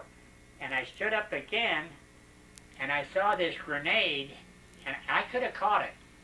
But I'm glad I didn't, because it was a concussion grenade, and a concussion grenade explodes upon contact. If I'd have caught it, but see, I was thinking it was like an American hand grenade. You got 5 seconds to play with it. And so needless to say, I dived down, and just as I did, that thing hit the branch of the tree, and it just smashed me down like that. So finally, that grenade caught the sandbags on fire. We carry sandbags with us, you know, to put sand in and put them around the gun. And so the guys, they were between looking for Germans and putting the sandbags out. We were busy, but I just couldn't believe that day. And still, we never got him. I think what he did is he came up by the hedgerow and saw me just sitting there, threw 2 hand grenades and took off. We did not get him. Because remember now, you're not out in Vietnam. You're out in a little villages, you know, and you just and that evening we went down to a family, and they was going to fix us food, and it was amazing. Here the Germans are all around us, and this guy comes out with his red wine. I said, "Come on, we don't live like that." I said, "We're lucky to have a canteen cup of coffee." And he said, "Oh no, we have red wine," and he'd had stuff he was frying in a skillet. But that's the way they are. They're wonderful. So, did you go back to France then, or where did you? After the 59 days was up, we made our convoy up, and the jeeps that we still had, and the guns, and some of the others had to wait for a truck. And we went on up towards Brussels, and then we turned left at Brussels and went over to Soissons or Reims. Reims, France was the larger town. And of course, the first day I went by there to see that Reims Cathedral, you know, I thought, now I'm back in civilization again, because it's a beautiful site. It's a beautiful church, a beautiful cathedral. And so anyway, to make a long story short, there it was, and I know probably people think I talk too much, but these things were so involved with me, and we're trading stories with the other guys, and there was a few guys there that was taking care of equipment that did not make the mission. And they'd come over from England to get this little camp ready for us, and they wanted to know about, you know, the casualties and all. And so it was a lot of stories, but then we started our training, and you had got replacements for the oh guys yeah, you left. yeah. Now, how did they assimilate in pretty easily, or was there a noticeable difference between you guys that had been in combat and them? In England, there certainly was. They didn't like me at all. This one guy came in and he said, I'm just back from Normandy and you didn't go. He said, where's your bunk? And I said, there. And he said, that's my bunk. And I just went over like that. I grabbed the 2 OD or olive drab blankets, a beat up pillow, and pulled them off there. And I said, there it is. I said, you can have anything you want. But otherwise, from that day on, though, I had no problem with it. Yeah, I know, but I'm talking about when you went back and now you're bringing new guys in. New guys. Is there you go through the thing, well, can I count on these guys like I can the guys I know I can count on? So. Yeah. Some want to hear the stories and some don't. But I did, like I said, I had no problems. If they came in, they said, we're assigned to your squad, I said, fine, here's your job. And yeah, you're right, though. There was some feeling or resentment. Maybe resentment, but not me. I just figured, hey, that's their replacements. And like I say, we didn't have a big battalion. It was the 80th Battalion. But like I said, I don't know how many wounded, but when you get 76 men killed out of one battalion, that's high casualties for. And what's a battalion? How many in a battalion? Yeah, there's see, A, B, C, D, E, F. All right, there'd be 6 batteries in a battalion, and there's about 90 in one, so 6 times 90 is about 500, 540. Yeah. So, so you're in is it in Reims where you are kind of with, and was there a thought that, because you hear them say, you know, guys, you know, Germans are beaten, you know, everybody. None whatsoever. You guys do better, huh? In fact, we're getting into December now, and I went out that one afternoon and chopped down a Christmas tree, and it was about 3 foot tall, and I brought it back and decorated it with the aluminum foil that the American pilots was dropping to throw off German and American type extra, you know. Yeah, I know. Radar. Like the radar, yeah.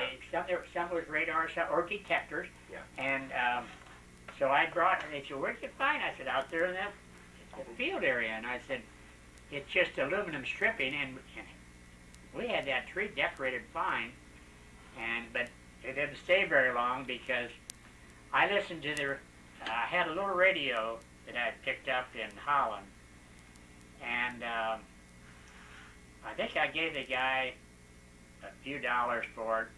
We had some Holland money on it, and I thought it'd be a nice little souvenir, and he didn't need it. And I would listen to this BBC, that'd be British Broadcasting, and AFN, the Armed Forces Network, and they kept saying, we have noticed more activity in the Ardennes. And I said, why would there be activity there if the Germans don't want that part of Belgium anymore, and it's congested and the roads are in bad shape?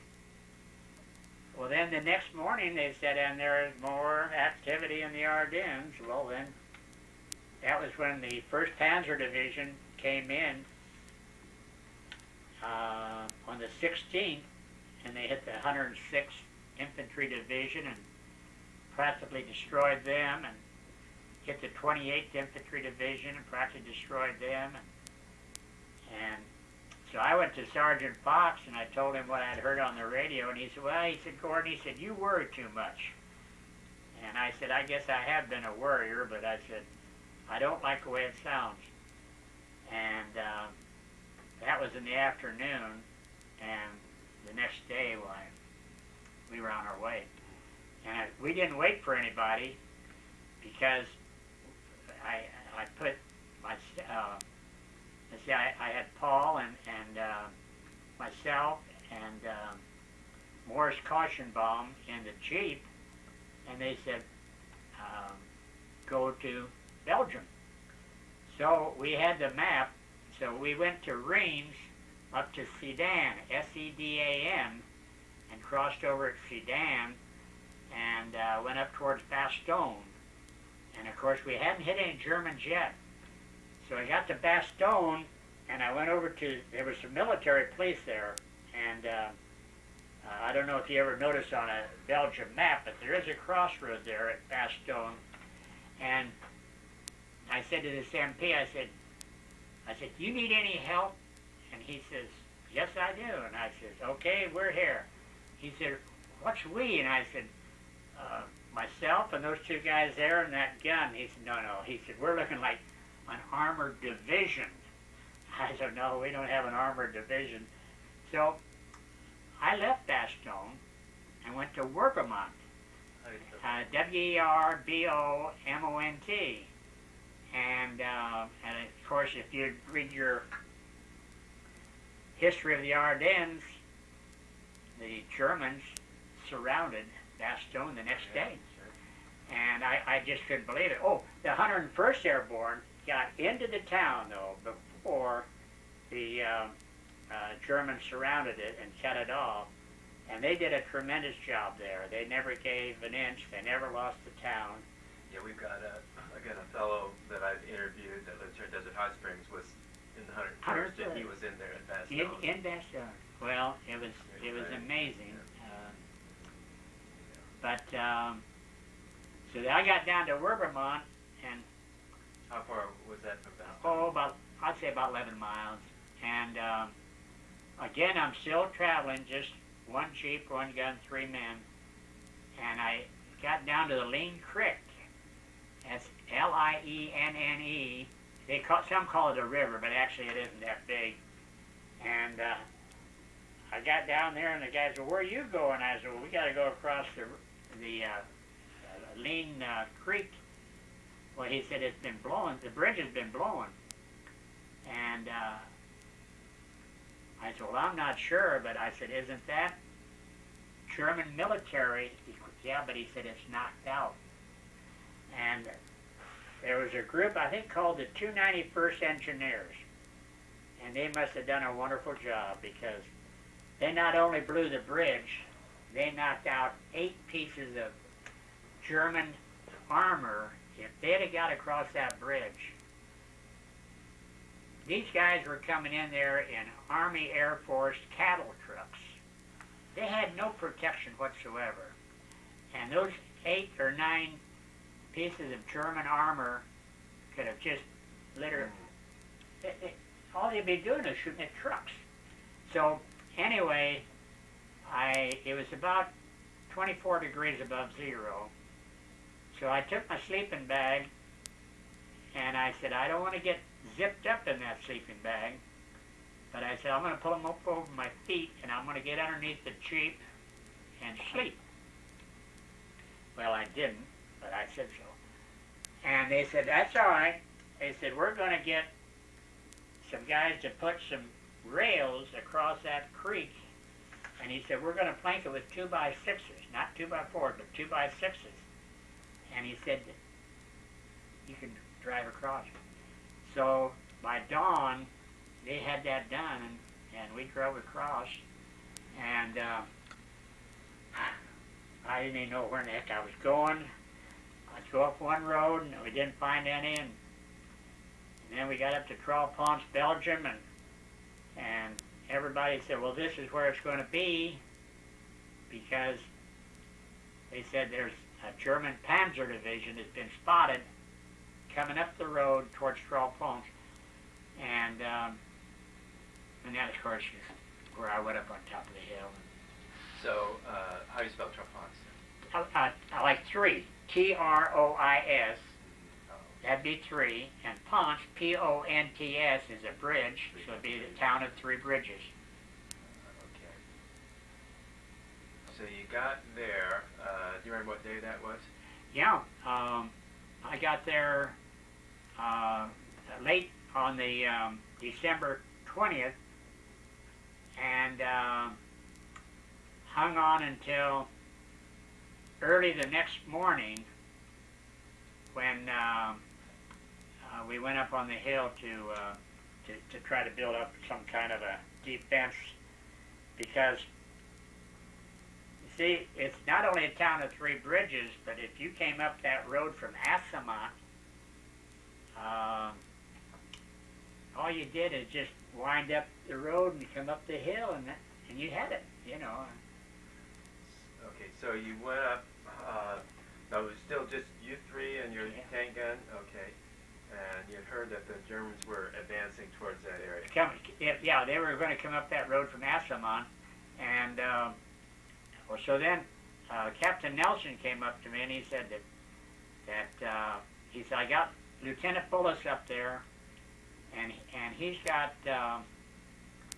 a total of 8 men. Let's see, he had 5, he had 9 men. Maybe, okay, and so he said, if you have 3, and I said, that's it. I said, now if I had a squad, it'd look pretty good. But anyway, that's another story, and we went on up. So you're up there, and so what happens then? Well, we got again to the bridge, and one guy came up to me and he said, well, I think that bridge has been blowing.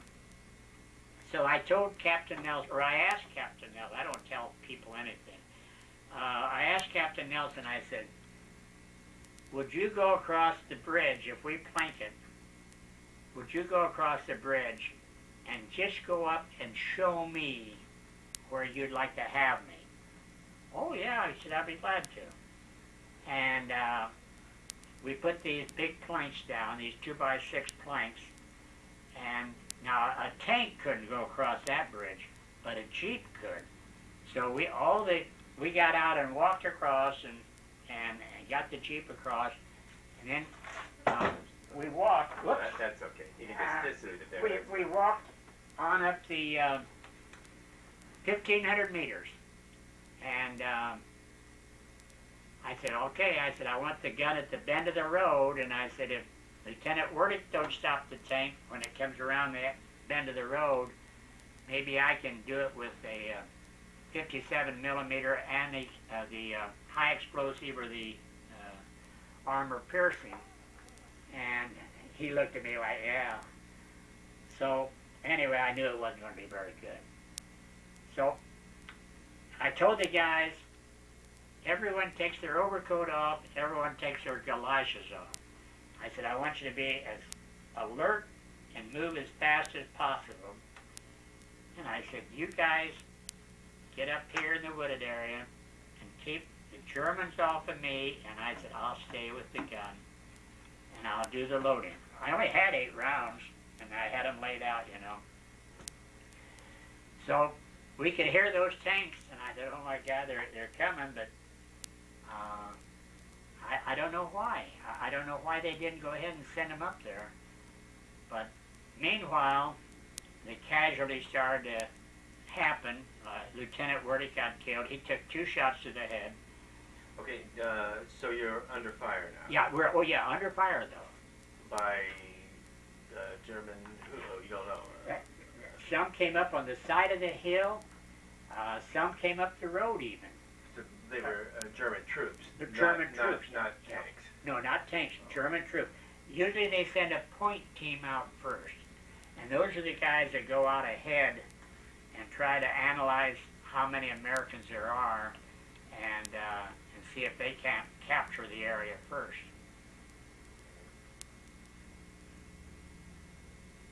And so they're getting, how close are they to you? The first one to hit Lieutenant Werdick was probably 50, 60 yards away. And he'd been on the gun itself, and but then they got him, he went down, another guy took over the gun, he went down, and then we had... What are you doing at this time while it's going on? Waiting.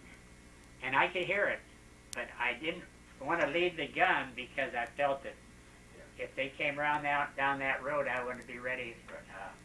Because, see, my gun's only 40 yards behind their gun. That okay, isn't so there very was, far. oh, okay, so there was you had 2 guns there. Two guns. Oh, okay, Yeah. okay. Jake Werdick's got 1 gun. Okay. And, of course, he's an officer. And, so that's why I say there was a total of 11 men. So he had, between the point and his squad, he had 8 men. I had 8, 9, 10. And then I had 3. That'd be a total of 11. Oh, okay. Yep. Well, that's the story. Well, not quite. Oh, really? Well, okay, so they're coming up, they're shooting at you, and you're on your gun, so then what happens? All right, so then Paul Slump hollered over. He didn't come in person, but he hollered over as loud as he could, and he stood up. And he said, Gordon, leave the gun, leave the road, and come up here on the edge of the field. He said, I think they're coming through 2 different ways. And I said, well, I hate to leave the gun, but he said, you don't have any choice, so I did. And he said, if you get a chance, try to take your shovel and try to... You don't dig a hole up in Belgium because it's all rock and heavy soil. But he said, if you scrape out enough where you can get down a little bit. So I tried that, and just about the time I got started, I looked up, and here comes 4 of them through the woods. And the first one had a Mauser rifle. The one behind him had a Smizer submachine gun pistol, a Smizer machine. And I looked at that first one, you know, and he just like, boy, you're a bye-bye. And he looked me right in the eye. And as he did, he was heading for a headshot. And I saw the Mauser come down before I could do anything. And as he fired, I just went like that, and he didn't hit me here. He hit me in the shoulder here. And then that Mauser bullet went down into my right lung. And then it hit a clavicle, or you had some bones down through here you're probably aware of. Mm-hmm. And it hit that and turned around and went back up the lung again. Came out the middle of my back, and the bullet was not discovered until 14 hours later in a little schoolroom where this officer came in, and he says, well, he said, I think you might have more than 1 hole in you. And he was going to do some operating, and he pulled my my jacket off, and I didn't know this until the next day, because they give you penicillin and they give you a sodium pentothal. And I said, that's a truth serum, before they gave me that. And they said, yeah, we got to find out about you. So, but there's a sense of humor even at times like this. They're kidding about sodium pentothal.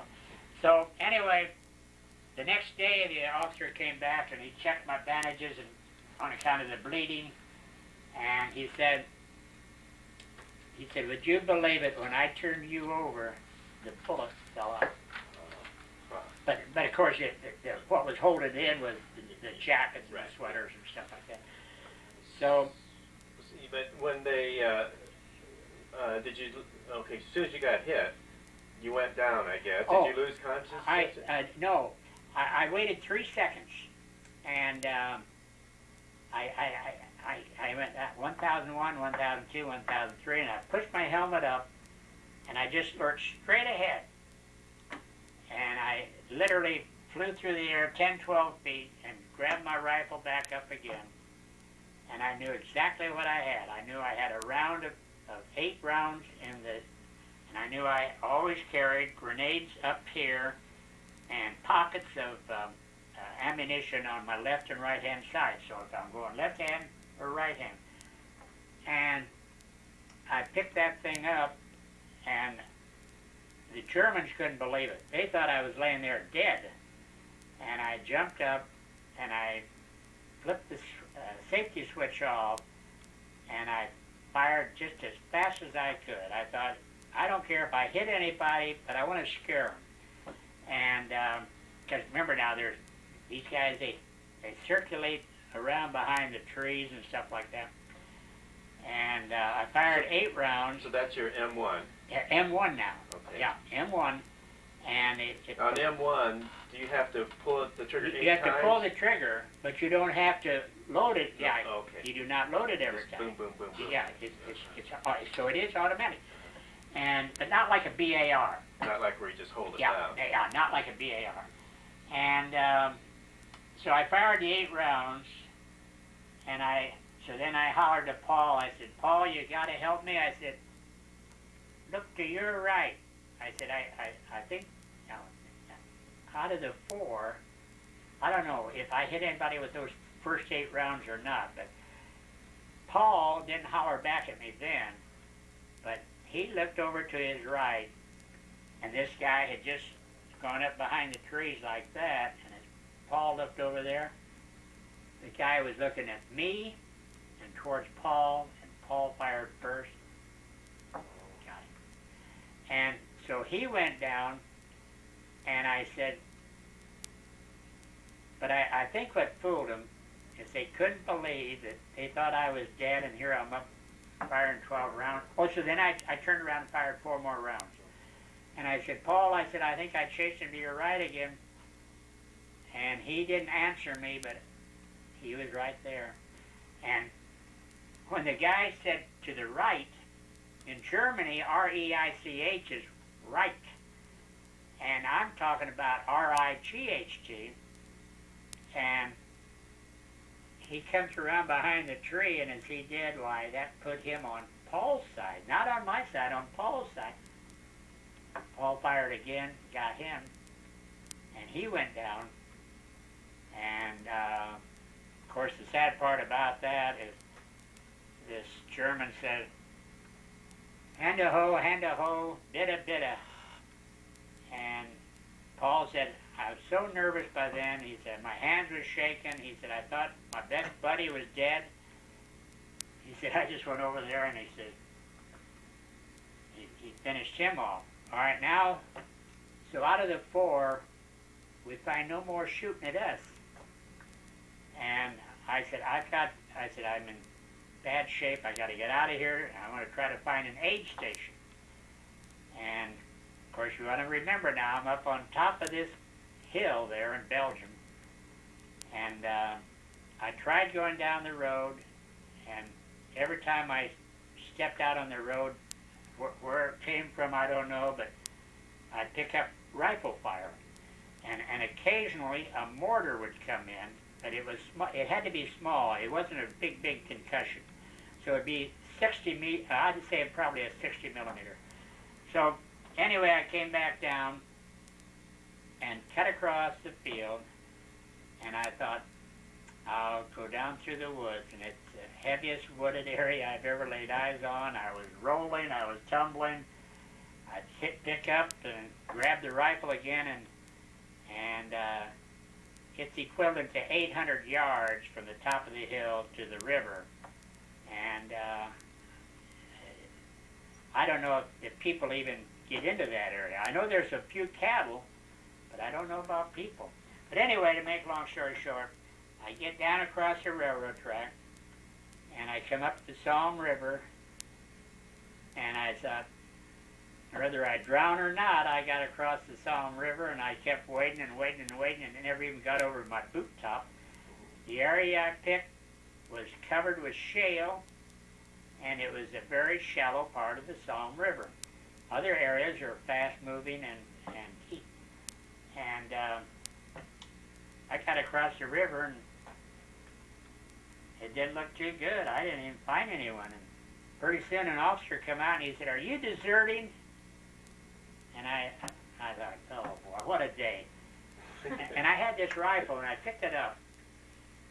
And I didn't aim it at him, but I was a little bit fed up. I said, "Pardon me, sir." And he said, "Are you deserting?" And I said, "No, I'm not." And I pulled down my jacket. The hole by that time, because I fired 12 rounds, it enlarged the size of the wound, and just by impact or recoil. And so anyway, I said, "No, but could you give me an idea if there's an aid station in this town?" "Yeah," he said, "the 505 Parachute Infantry. It's got Dr. Robert Franco, Franco, and he said it's in a pastry shop, and he told me how to get there." And I did. I went there by myself, and I went in that little pastry shop, and there's already wounded coming in. And so the captain came up to me, and he said, "You can't bring a loaded rifle in here." And I said, "What do I do with it?" He said, "You put it over behind the door," and I did. And so anyway, he asked me where I'd been. He said, "Where are the Germans?" And I took him to the back of this pastry shop, and I pointed up in the hills, and I said, "There are 2 or 3 sides." He said, "Well," he said, "we have heard firing on more than one side." Nice guy, wonderful person. I've only met him once since, and that was 1987 down in Houston, Texas. And some of my buddies sort of lined up a reunion with him. And I went up to him, and he said, "I remember you." I said, "Well, I didn't know you personally." And he said, "I know it," but he said, "I remember you." And the joke of it was, when I went up to him, he looked at me, and he says, I said, "Am I going to die?" And Dr. Franco, he lives out in the state of Washington, wonderful person, still alive. And he said, "Yes, you are." But he said, "Not today." And I said, even at times like this, the Americans still have a little sense of humor, you know. And he said, "In fact, if you can get anywhere from 4 to 10 guys that want to try to get away and get to another operating station or an aid station, I've got a volunteer jeep driver that would do it." So I just went through that little room there, and I said, "Who wants to leave or who wants to stay?" And everybody said, "Well, we want to go to the aid station." All of them were wounded. So I went out and got up on the hood, and we put 3 on the hood, and the rest of them in the front seat or the back seat, doubled up, guys sitting on top of one another, and I think we ended up with 10 or 11. And the jeep driver says, "All I got to do is go 4 kilometers, and there's an ambulance parked." And he said, "If I do that, it's perfect." And away we went, and we went out to the ambulance park, and sure enough, there were 2 ambulances sitting there.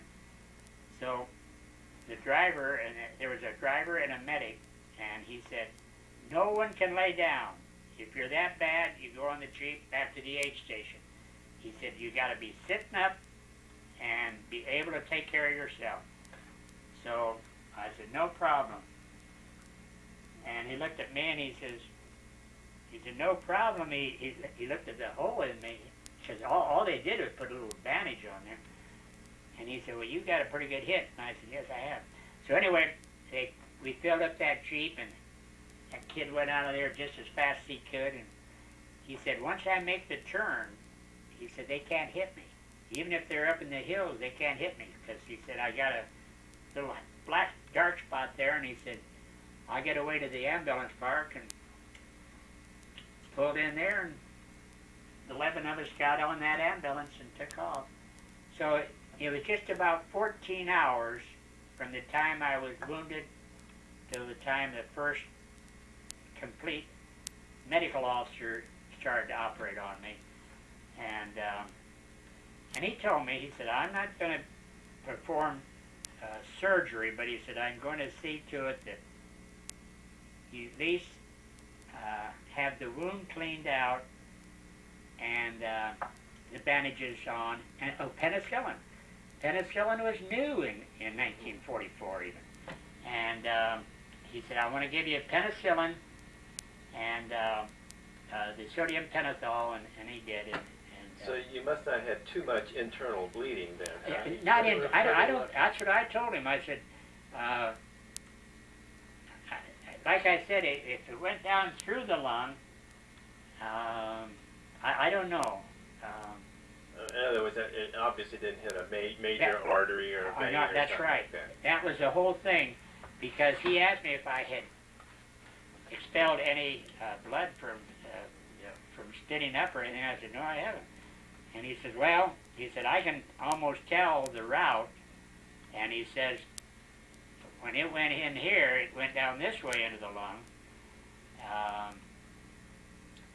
But I told him, he said, what kind of a weapon? I said, well, I know exactly what he had. He had a Mauser, which is, like I say, a little bit larger than a .30 caliber.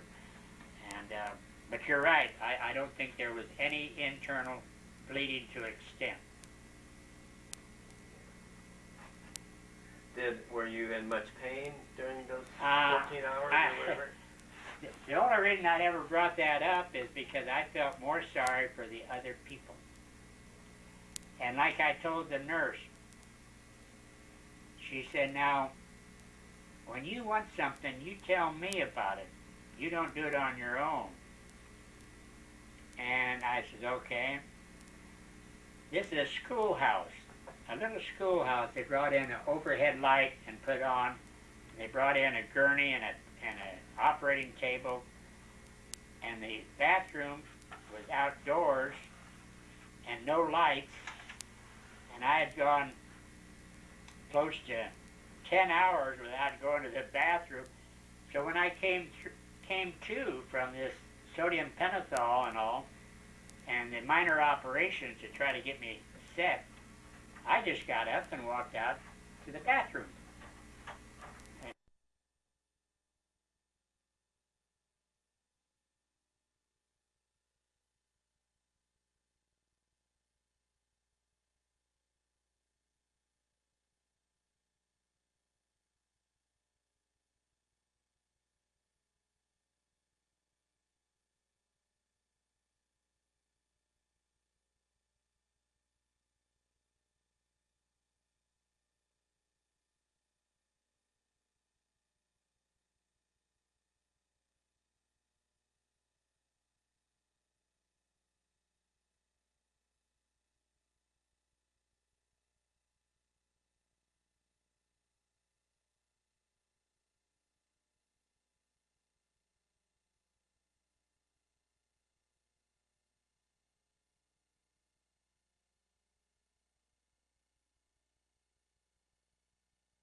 continuing on.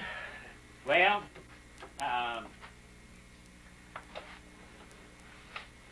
You were after you came out of the sodium pentothal and that stuff. so this nurse, who could have been nicer, she came up to me and she said, "What did I tell you?" And I said, I said, the way you girls are working, I said, do you think that I was going to ask you to help me go out to that restroom out there in the wood or outdoors? She said, well, I'm sorry, there's no bathrooms in this schoolhouse. But anyway, as more troops are coming into this little hospital, they just said, hey, you're on your way out of here. You're going up to Liège. And that's in Belgium. Liège is in Belgium, and it has, even back then, it had 4 large hospitals. And that's where the ambulance took me. And the sad part about it, Liège was the Buzz Bomb Alley. And Buzz Bomb Alleys was the B-1s that were coming over, you know, and pretty soon they'd cut off and they'd hit Liège. So anyway, I thought, man, I thought I was on my way out, and now the B-1s are following me. But I stayed there just 2 nights, and from Liège went to Paris, and they said, well, you're bad enough, we're going to fly you out of Orly Field to America. Well, then the fog came in, and they came in that night, and they said, well, Orly Field's shut down because of fog. There are so many casualties, we're going to send you by train to Le Havre, France, and Le Havre to England. And they said this way, instead of recuperating in America, they fix you up in England and send you back. And that's how many casualties the Americans were having at that time. So I said, okay. So we went to England instead of America. To London? No, I went to Southampton, and Southampton to Oxford, England.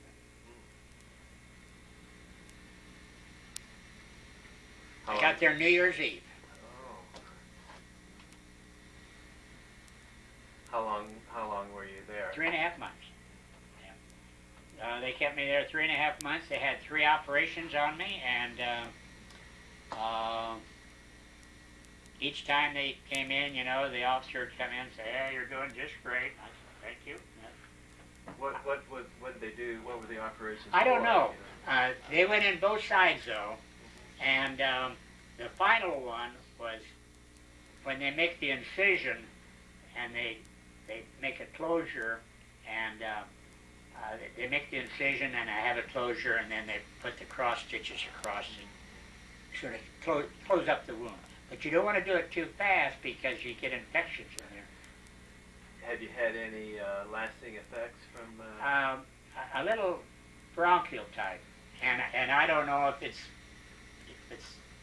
After all, I am 79 years old, but there would be a little bronchitis, and sometimes they say that could be affected because of damage to the lung. But like I said, at my age, I probably expected that. Did you smoke during those days? Oh, no. I smoked during the war, and I smoked about 9 years after the war was over. Oh, you did. But did they tell you not to smoke or anything after no. you had? I mean, after you had your. I know not before, but I mean when your lungs were. I don't even think they bothered about that. Everybody was just smoke. And cigarettes cost a nickel a pack, in those days. Now they're what, a couple of dollars? Huh? I wouldn't buy them anyway. I hate them. I wouldn't even eat in a restaurant if they're smoking. But anyway, that was, and then every time they'd come in and examine you, some of the guys would stand up at the edge of their bed if they were able to, and the officer would say, "Are you ready to go back to duty?" And some of these guys would have the wildest stories in the world. And they'd come over to me, "Are you ready to go back to duty?" And I said, "Yes, sir." Okay, he stays here at the hospital. The guys that were complaining,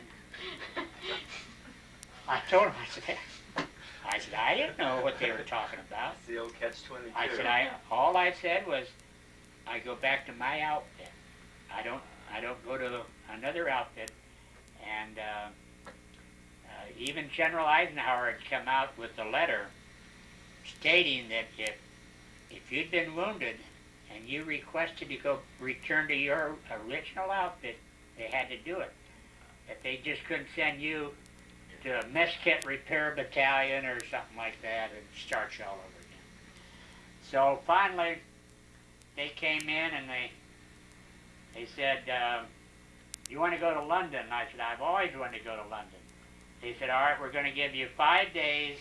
You're out of the hospital, and 5 days in London, and then you go to a replacement depot, and then probably Southampton, England, and over to Le Havre or Cherbourg, one or the other, and you're pretty much on your own. And which meant you more or less hitchhike across Europe. And it was great. It took me a month. Looking for your old outfit? To find my old outfit. And finally I found him up on beyond Hanover towards the Elbe River south of Hamburg, Germany. So you see that's a long ways from Oxford across France and part of Belgium, Germany, and south of Hamburg. And but it took me almost a month to do this. And so I walked in. That would have been, so what month would you? Oh, now I'm up into April now, because see, I left the hospital in March, and I walked in, and I saluted, and I said, reporting for duty, and the guy looked up, he said, we thought you were killed up there, and I said, what a sense of humor. We thought you was killed up there in Belgium, and I said, and they laughed, and they said, no, we're glad to see you back. So they said, in fact, we've got a Elbe River crossing, and he said, we're trying to finish up this war before the Germans come across the Elbe River and go to Hamburg, because if they took to Hamburg, they could build up quite a troops. So we got aboard our landing craft at the edge of the Elbe River, and I said, well, where's the rest of the? Well, they said they're at Hanover, and they had a train wreck, but we can't wait. In other words, if you have a certain time for the mission, that's when you go. So here we had this big LCVP, that's a landing craft vehicle personnel, and out of that, there was Sergeant Fox and Ernie Seddon and myself and Paul Slupp and maybe one or two others. And here normally you'd have 30, 40, 50 on that landing craft. But the Germans were set up there on the edge of that Elbe River and firing all the way. But we got across and took the river. And then 2 days later, I was going up the road, and again an officer stopped me, and they said, we want you to go 4 kilometers north and see what you find and come back and report it. And of course, it was a concentration camp. I smelled it 2 miles away. And the reason they asked me to do it is because, or ordered me to do it, is because we had a Jeep and the other guys were still walking. They'd come out of these LCVPs, on their own. So anyway, I smelt the death, and we went up to the gate, and we found out it was Walberg concentration camp. And I asked the guy inside the gate, I said, you know how we get in here? He said, oh, it's locked. And he could speak a little English. He was from the Netherlands. And he said, it's locked. But he said, I said, where are you? I said, I'm looking for any American prisoners, like pilots shot down or that, American prisoners of war. And he said, I understand. He said, I understand, but he said, all in here are Netherlands, Polish, or gypsies. And Hitler hated the gypsies. He hated the gypsies, and so anyway, I told Paul, I said, there's no prisoners of war of American in there. I said, hit the gate. And old Paul, he put that Jeep and he hit that gate, and it was on a chain link, and it pushed it in, and when it came back out, why, that chain link just popped. So we went on in, and there the bodies were laying all over, you know, and it's terrible, terrible sight. There was, within 48 hours, we had over 1,000 bodies stacked up, and if I'd been to a mortuary and see one or two people that I knew that was dead, and here 1,000, it was very impressive, and you know, it was sort of rough on you. So anyway, I went back to Paul. I said, Paul, we got to get some food. These people can't even stand up. And we went down. Were they just men in this? Or they were now, women no too? women and no crematorium. So they were not burning. Now, you know, some of them, like Dachau and some of those, they had the ovens there. And they would march these ladies in and strip them down. And then later on, they found everything from gold in their teeth to eyeglasses. You couldn't believe the salvage they got from a human being. But not here. There was no crematorium. And so we went back into town. I went into this bake shop, and I just went over there and I just started stripping the counters and the shelves, and this German says, "Was ist los?" And I said, "Nichts ist los," and I put it in the Jeep. And in other words, he said, what the hell are you doing here? And I just threw him in the back seat as much as I could carry out. I said, "Let's go, Paul."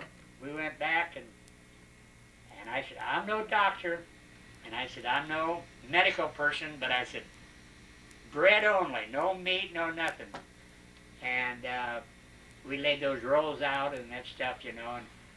And then a guy with a Red Cross armband came in, and I don't know if but I think he was a medical officer. I don't think he was with the Red Cross or anything like that. I think he was a medical officer. And he came in and asked me, he said, "How'd you get the gate?" And I said, "Paul hit the chain link and broke it." And I said, "All we've done is pick up some bread and rolls. You're welcome to anything you want." And he said, "We can't give them food, but," he said, "if we can get some nourishment in them, some bread, some moisture, maybe we'll save a few of them." And the next day, we took M8s. That's a Caterpillar tractor type equipment. The British was up near that area. They'd been over to Bergen-Belsen and in that area. And they just went down in the middle of the square and dug up, I'd say over a block and a half, 2 blocks, and dug it down about 3 feet deep. And those guys, had they starved to death? Is that how they died? starved. Yeah. Most of them was... They weren't shot or stuff like no, that? No, absolutely not.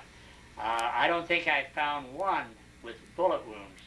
Everyone was just starved to death, and I still have pictures in my Army book of the appearance of these guys.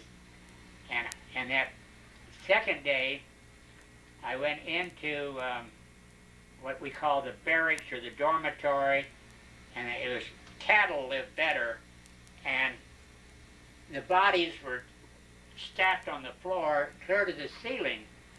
And I went over to this one, I just took my fingers like this on the pulse, and I went to this officer and I said, "Sir," I said, I said, this guy's got a pulse. I could feel, like right here.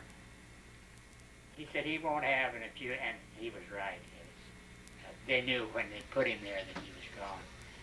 But those are the things. Well, let's see, 44. Yeah, I was already 22 years old by then, and but it wasn't very pleasant. And maybe the Americans were too naive on the amount of concentration camps in Germany and in Poland and in Austria and in parts of Holland. But Hitler had that pretty well figured out. He knew what kind of people that he wanted in what kind of camp. He knew what ones that he was going to put in the crematorium. He knew what ones he was going to do with the ashes. He knew Walberg was entirely political. He was classified political prisoners of war, and meaning I think Hitler just more or less accepted them, and if they were Polish or the Netherlands or Gypsies, he wasn't going to let them out of there. And I wanted to ask you, okay, you talked about your friend Paul. He's the one that was with you when you got shot. How did he get out? He did pretty good. The only thing about it is, I don't know if it was one of your books in here, but there's this one author said, I could see what was going on up that road because he said, I found one gun knocked out and one gun jackknifed on the highway, or on the roadway. All right, there's only 3. So say I'm gone. Now say Maury's gone. And if he was trying to make that hookup by himself, that's almost impossible. And he might have jackknifed that gun and couldn't move it. But anyway, one of these books, and you might even have it, I can't remember right now the name of it, but he made the comment that, so Paul might have jackknifed, waited as long as he could, left the Jeep, left the gun, got back into town.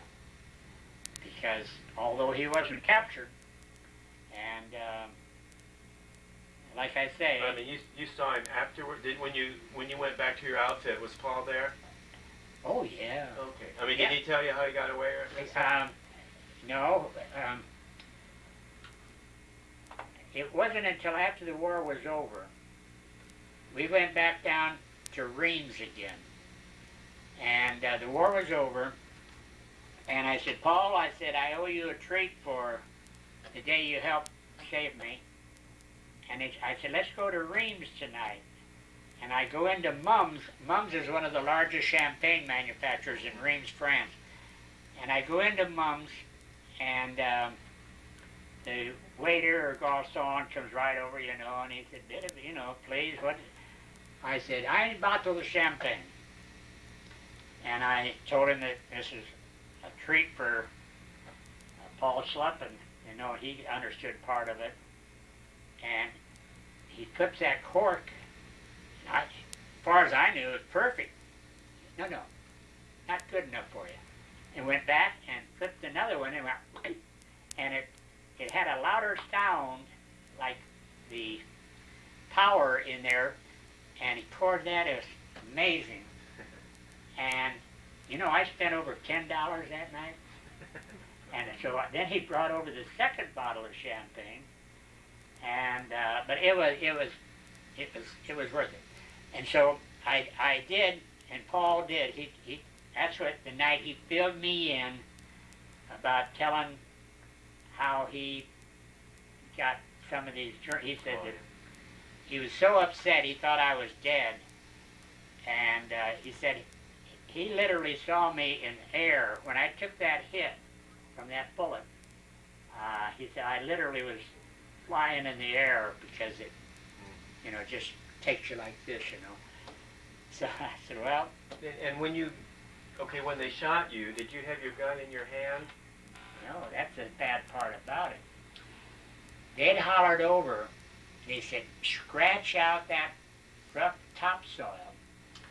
They said, yeah, they said, if you got to get down a little bit. And they said, it's very rocky.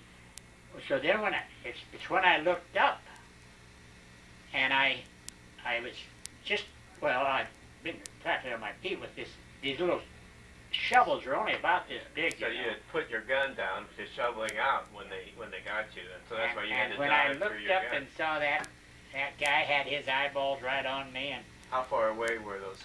I'd say less than 30 yards, 30 to 40 yards, and he just looked at me like I got a headshot, and the Germans they were big on headshots.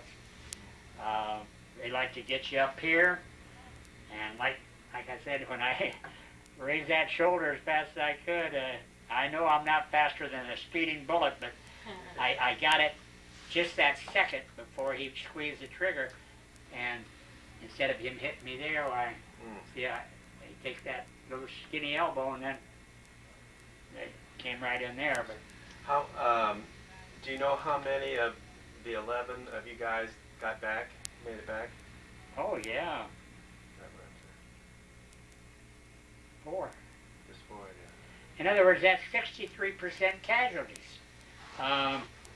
If you have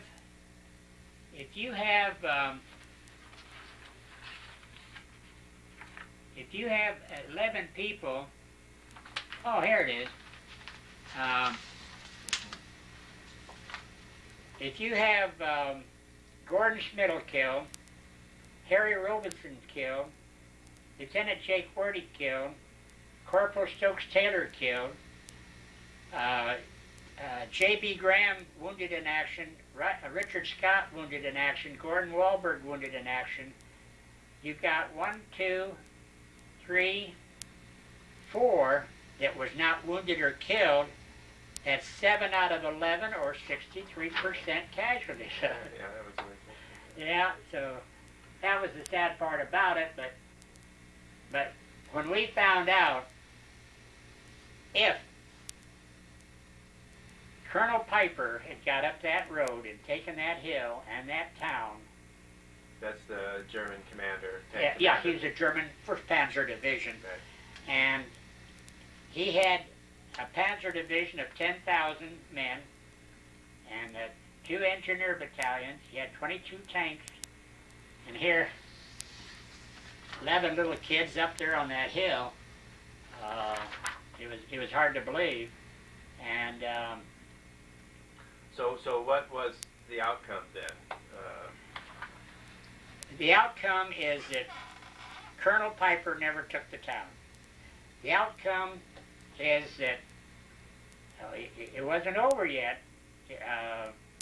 It wasn't over until the following month in January.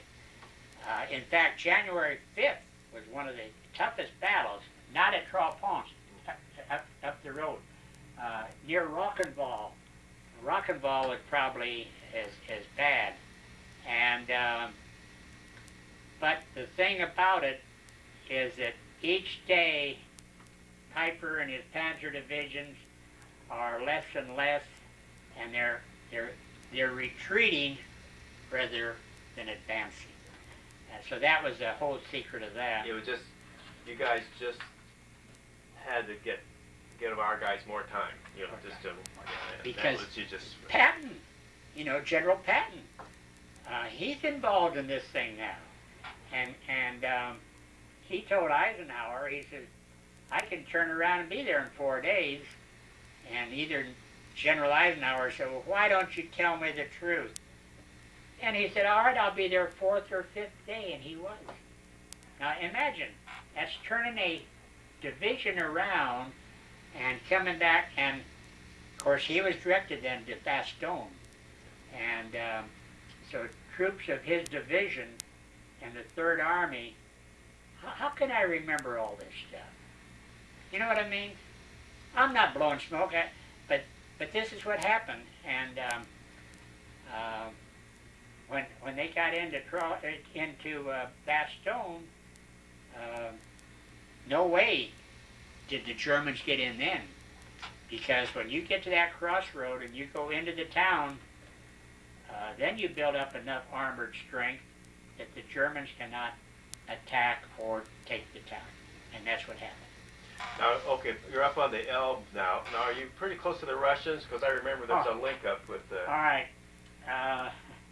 We met them the day after the concentration camp. We met the Russians. And no kissing with me. Now, they always show you that one down there, Grabo or Grabo, G-R-A-B-O-W. You know, the Americans and the Russians are kissing. Not me, baby. I said, I'll be glad to see him. And they came in, and they said that,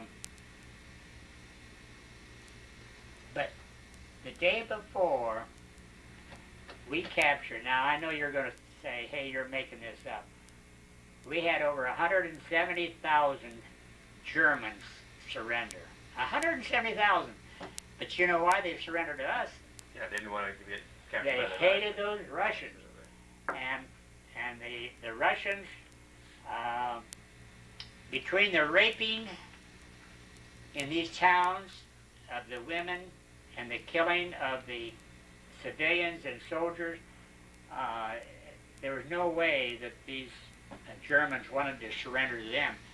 So, again, one of the officers came and got me, and he said, we want you to go out on the, near the, what they call the Autobahn, or the superhighway, like, and tell us, are the Germans attacking us, or did they run a surrender?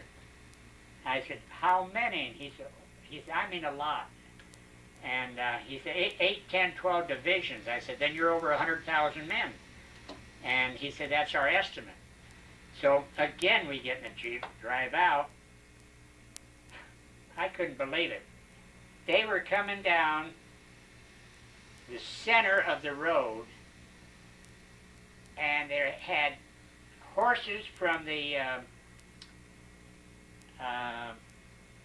cavalry, and they had some equipment with them, but most of the equipment left aside.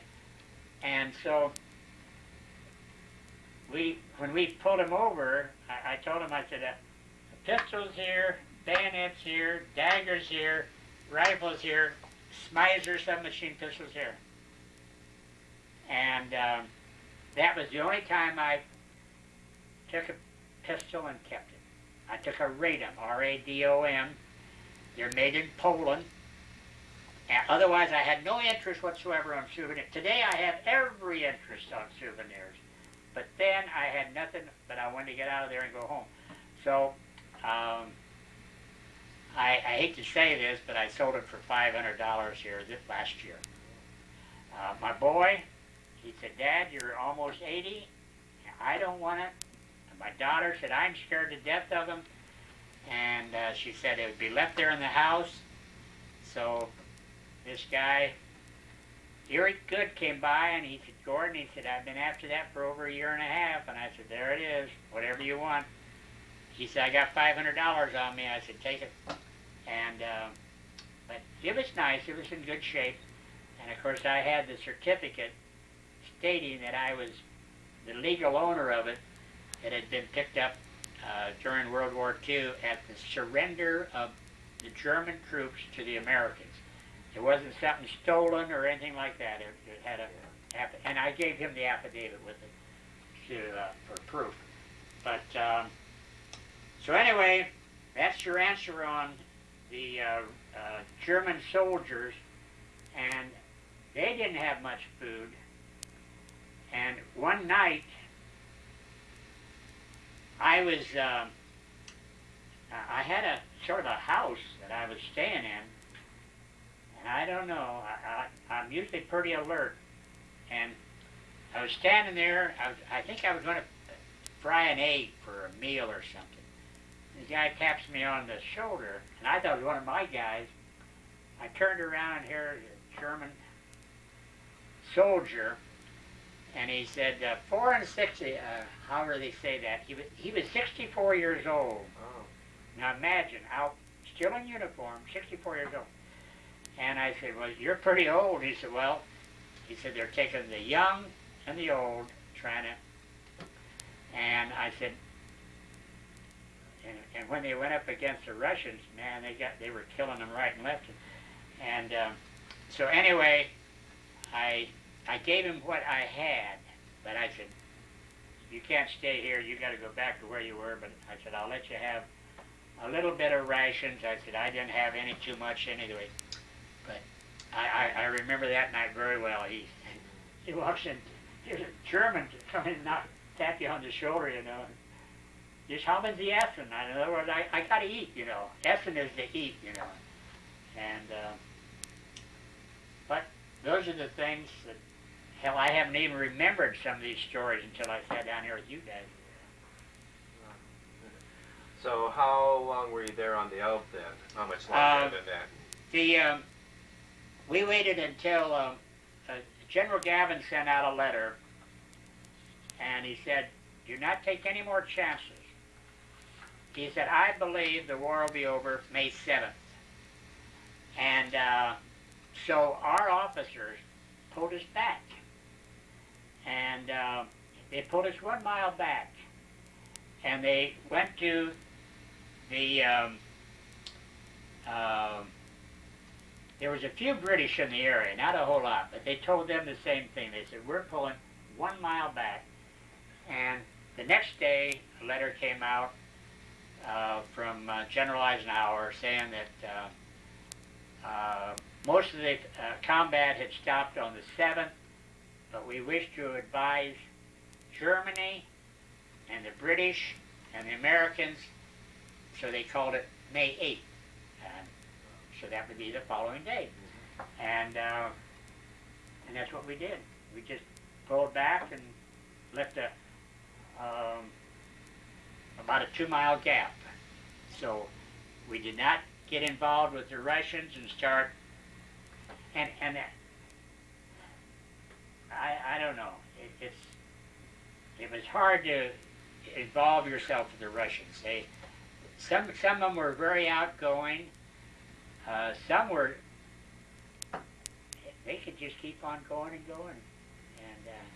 But see, they had lost so many men at Stalingrad, and they had lost so many guys there in that Berlin area that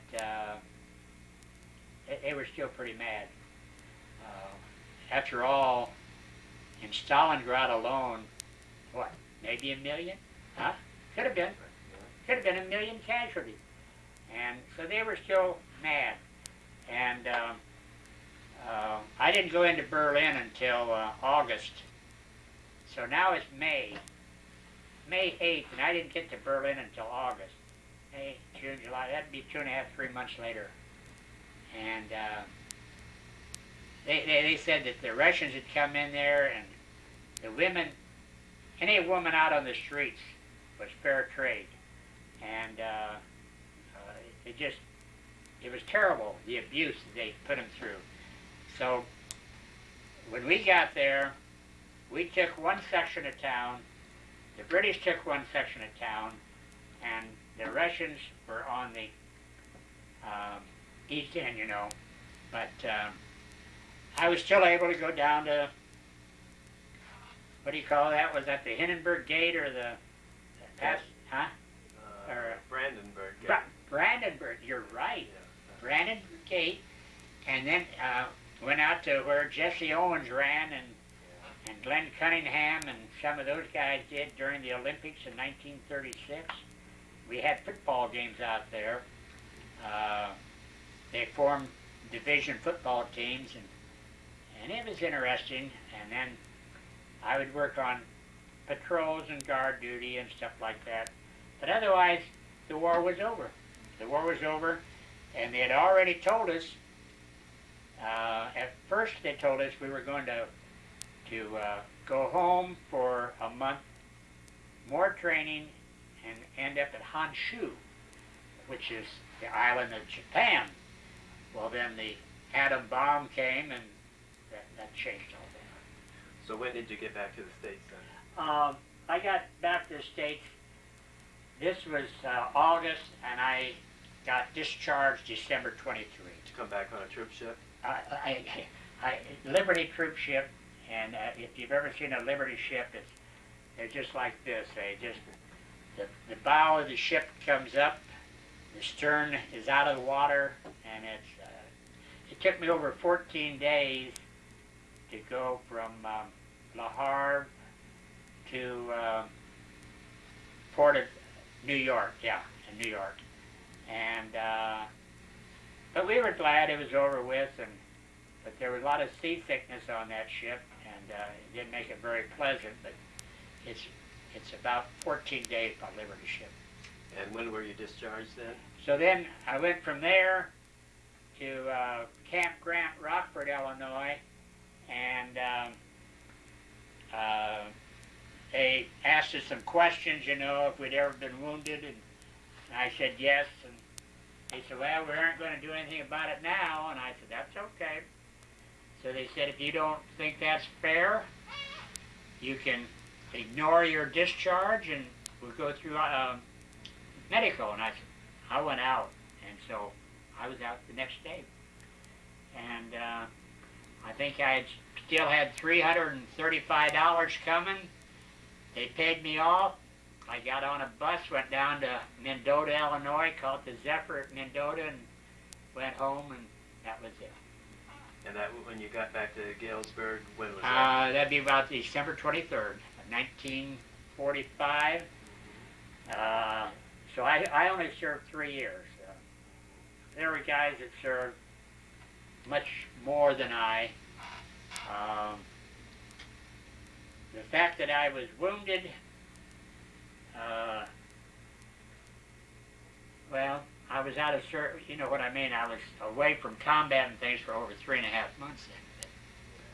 Some of the guys I left behind, they were still very active. Yeah. So what did you do when you got out then? I called the company I worked for when I went into the service. The bus company? Yeah, it was what they call Burlington Transportation Company.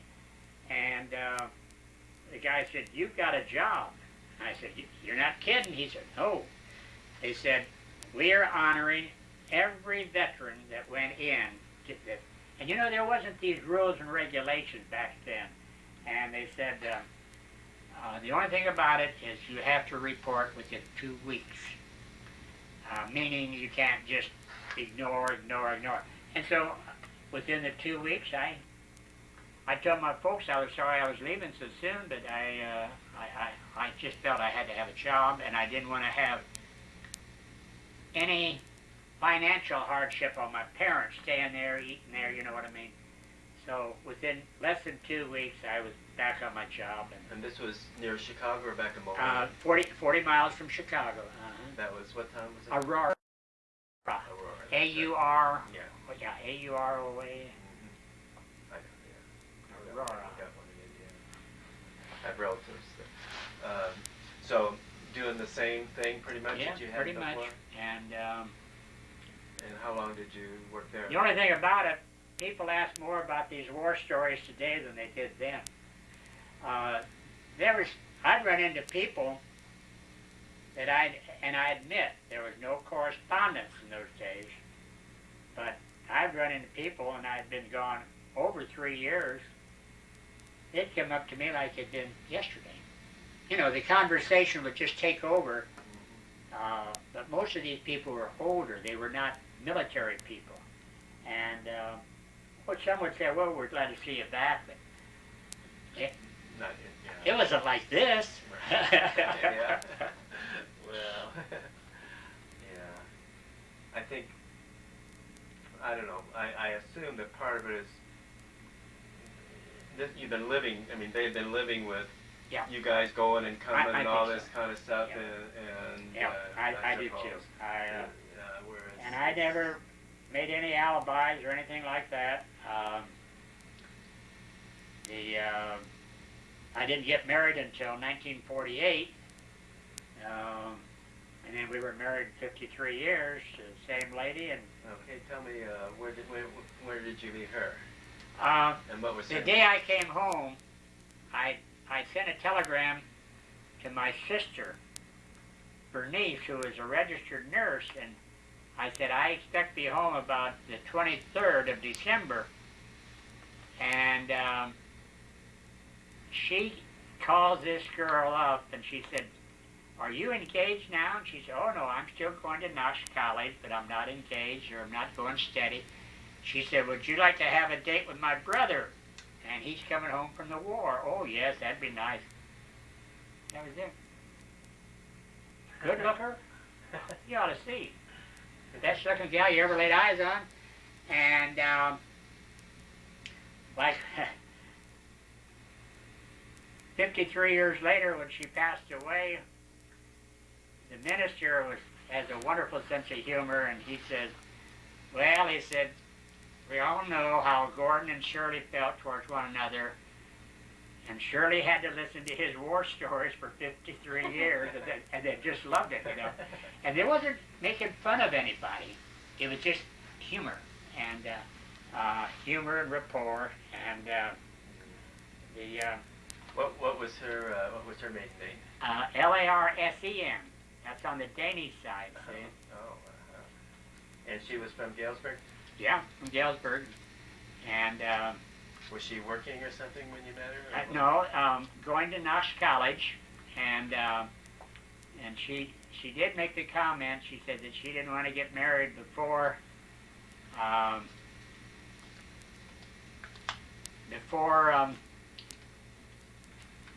she graduated, and she graduated 19. Oh, now here's one picture.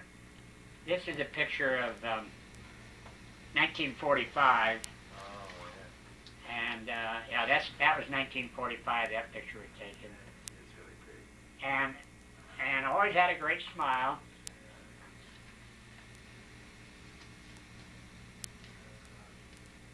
And two kids, Chris and Mindy.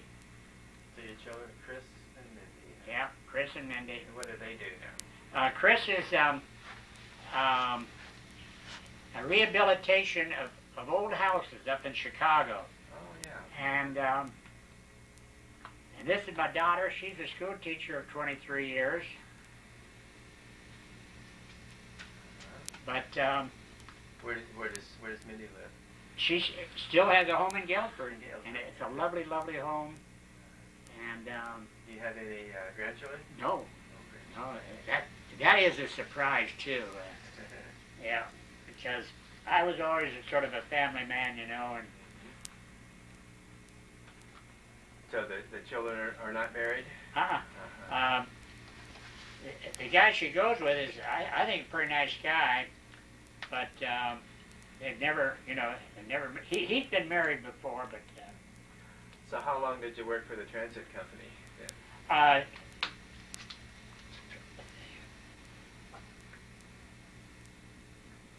Counting all, I was transferred to different towns, but it'd be a total of 18 years. And then I got a call from Purington Brick and Tile Company. That's the company that furnished the bricks for the Panama Canal. Oh, yeah. You know, when they come up and dug up the canal, they put these bricks along the side so that the boats could go right in between. And I was out there for 12 years. But they sold that to Marge Schott. You remember Cincinnati, Ohio. Right. And Marge and her husband was still living then, and they came in one day, you know, and I thought, man, I'll be on Easy Street. And she said, you a stockholder? And I said, I've got 10 shares, and that's not very much. And she said, but you're not an officer of the company. And I said, no. She says, you're out of here. She goes over to Mr. Worcester. She said, your title? He said, president. You're out of here. I said, what the hell? Of course, she ran the baseball team the same way, you know. I don't know about today. I don't So were you working in Cincinnati then? No. They had one at East Galesburg, Illinois. Yes, Yeah. East Galesburg, Illinois.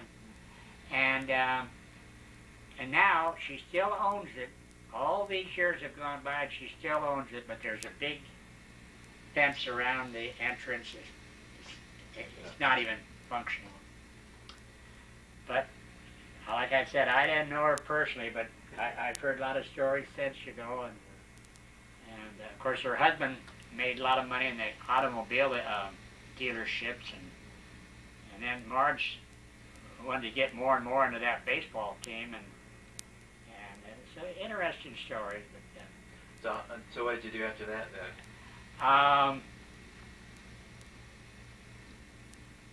Well, I went back to trucking, and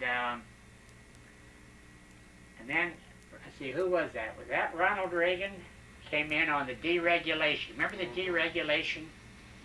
And he took these beautiful truck lines, Consolidated and Roadway and Burlington Truck and Burlington Northern and Dorn, and by the time, it wasn't even a year later, they were bankrupt because they deregulation, see?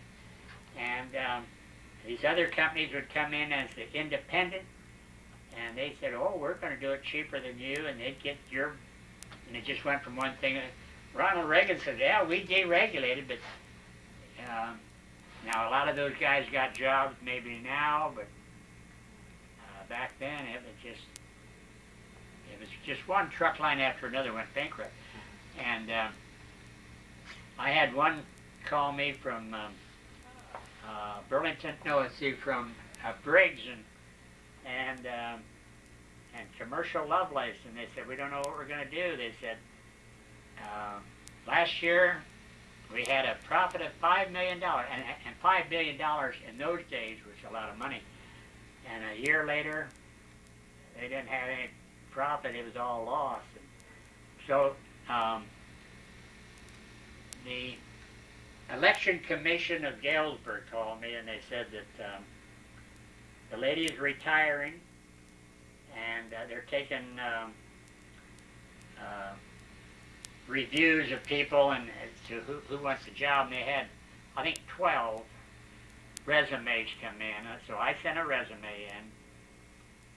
They called me and they said, you are now the executive director of the Election Commission. Oh.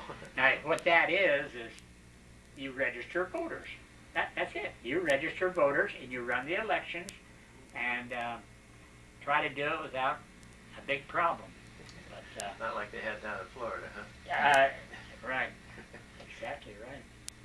And then of course, when they talked about CHAD, C-H-A-D, I said, I know what the heck they're talking about. Everybody's gone through that. And they had the pictures of these guys holding them up to the light and everything. I said, the punch has to go into the ballot and punch it. You can't just tap it. You got to punch it. And but then I told him at age 65 I wanted to retire, and I did that. So how long were you with the election? I just stayed 5 years because it was getting a little bit more stomach churning. There was more and more stuff coming up, and so I said, I'll go to 65 until you secure a new person, then I'll just go out here. Which I did, and I'm glad I did when I did. Maybe you don't have the benefits that you had before, but the main thing is you worked all your life, and you raised your family. They didn't owe you anything, you didn't owe them anything, and you know what I mean? Do you still live in Galesburg? Still, same house, 43 years, and tomorrow I go back to that. I've been up here now 19 days in sunny California. And now you have a niece that lives here, did you say? The niece is sitting out in that. Yeah, sitting out in the car. In fact, I better get that airplane this afternoon, I think. But I told her, I said, I do not know. And you know, it was really their idea. I said, they don't want to hear anything I say. And they said, no, we want you to fill that thing out. In fact, I didn't even start on that a couple of days ago, and the niece says, I'm going to call the doctor and see if I can get you in. And then I showed her this stuff that I'd brought for these other guys, Tom Bernard and O.B. Hill, and I said the reason I brought it for them is because they had been in this area and they didn't know all the stories about it, and like for instance, this here got involved with the Men of Steel by Michael Reynolds, and he was, from England, and I wrote him, and I said, you're English, and you're a brigadier general, and I said, but still, you favor those Germans that came up against us and called them the Men of Steel, and in other words, he said that it was Hitler's two leading groups of men, and I said, you called them the Men of Steel, but I said, there were still British and Americans, which was your allies, that went up against them. And I got a fairly nice reply from him. But, and he even sent me an autographed picture, 10 by 12 picture for General Michael Reynolds, Gordon Walberg, and I still got it. What do you do nowadays for recreation or for to amuse yourself? Well, like I say, I've got a big home. I've been active in the Galesburg Lions Club, which is not only a luncheon club, but they help with eyesight and stuff like that. And I've been active with them since 1947, which is a few years. In fact, I think I'm either the oldest member left in our club that's still active. And most of them now are much younger. And 7 years ago, we opened it to the ladies, the Lions Club in Kiwanis, and a lot of those were men-only clubs, So anyway, I keep active there. My daughter and I, we go out for supper once a week, and I got a fairly good-sized yard to take care of, but stay active. Do you like to read a lot? Oh, yes. That might be one of my problems. I've got some excellent books, and like the one on to Berlin by General Gavin. I don't know. I know I've read that more than once. Yeah, I think we have. We have 291st Battalion, and of course, Band of Brothers on HBO, and they talked about Major Winters in there, who was the leader. And last November, I get his book from him.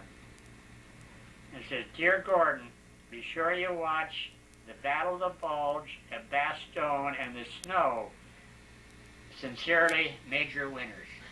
Now, isn't that nice? So then I wrote him back, and I said, you were at Eindhoven. I said, I was at Groesbeck. You was at Bastogne. I said, I was at Trois-Ponts. I said, you went up towards Austria. I said, I went up towards Hamburg.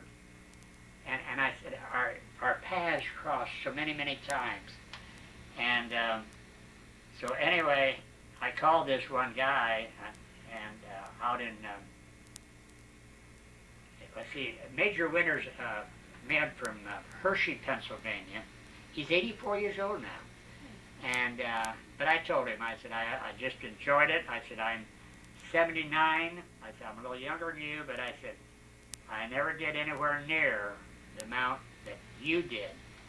And everyone agrees that this show, Band of Brothers, and Stephen Ambrose was not blowing smoke. They were telling the true story about Major Winters, and he did this. He not only handled his men, he handled the enemy. He was behind the lines in Normandy and Holland and then at Bastogne all that time, and it was a treat. So naturally, I got that book pretty well secured, and but like I said, to get an autographed book from a person like that, and I've read practically everything by Stephen Ambrose.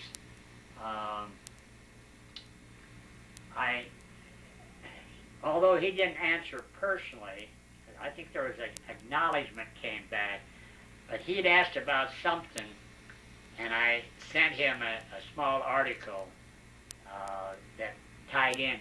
I don't know if it was the D-Day by Stephen Ambrose or one of the others, but of course, you know, he was cranking them out there pretty. In fact, like he said the other day, I cranked him out too fast. He said, I found out I was, did you read that? When he said I was copying some of the other authors and not giving them full credit for it and putting it in his book. And either you should acknowledge that or, you know, say where it came from. Did you and Paul stay in touch? Huh? Did you and Paul stay in touch? Your friend Paul, did you stay in touch? Well, after the sad that? part there is Paul wanted to go back to Berlin. And I said, I don't want to go back in the service. So he stayed 30 years, married his girlfriend in Berlin that he was going with in 1945. And She was from Berlin? he got stationed again in Berlin, but they got married, and so then they were married from 1950 to 1982, and he passed away. No, his wife passed away first, and he passed away 2 or 3 years later. I get a letter from his niece, and she said, we're going through this stuff, and he said, if anything ever happens to me, tell Gordon Walberg I appreciate that Bronze Star he got. She finds out through one of these rosters where I lived, and this lady was just beside herself. She said, we're very close. And, it says, Paul Slupp, BSM, that's Bronze Star Medal. And she said, it said here, Gordon is the one that put me in and got me the Bronze Star Medal.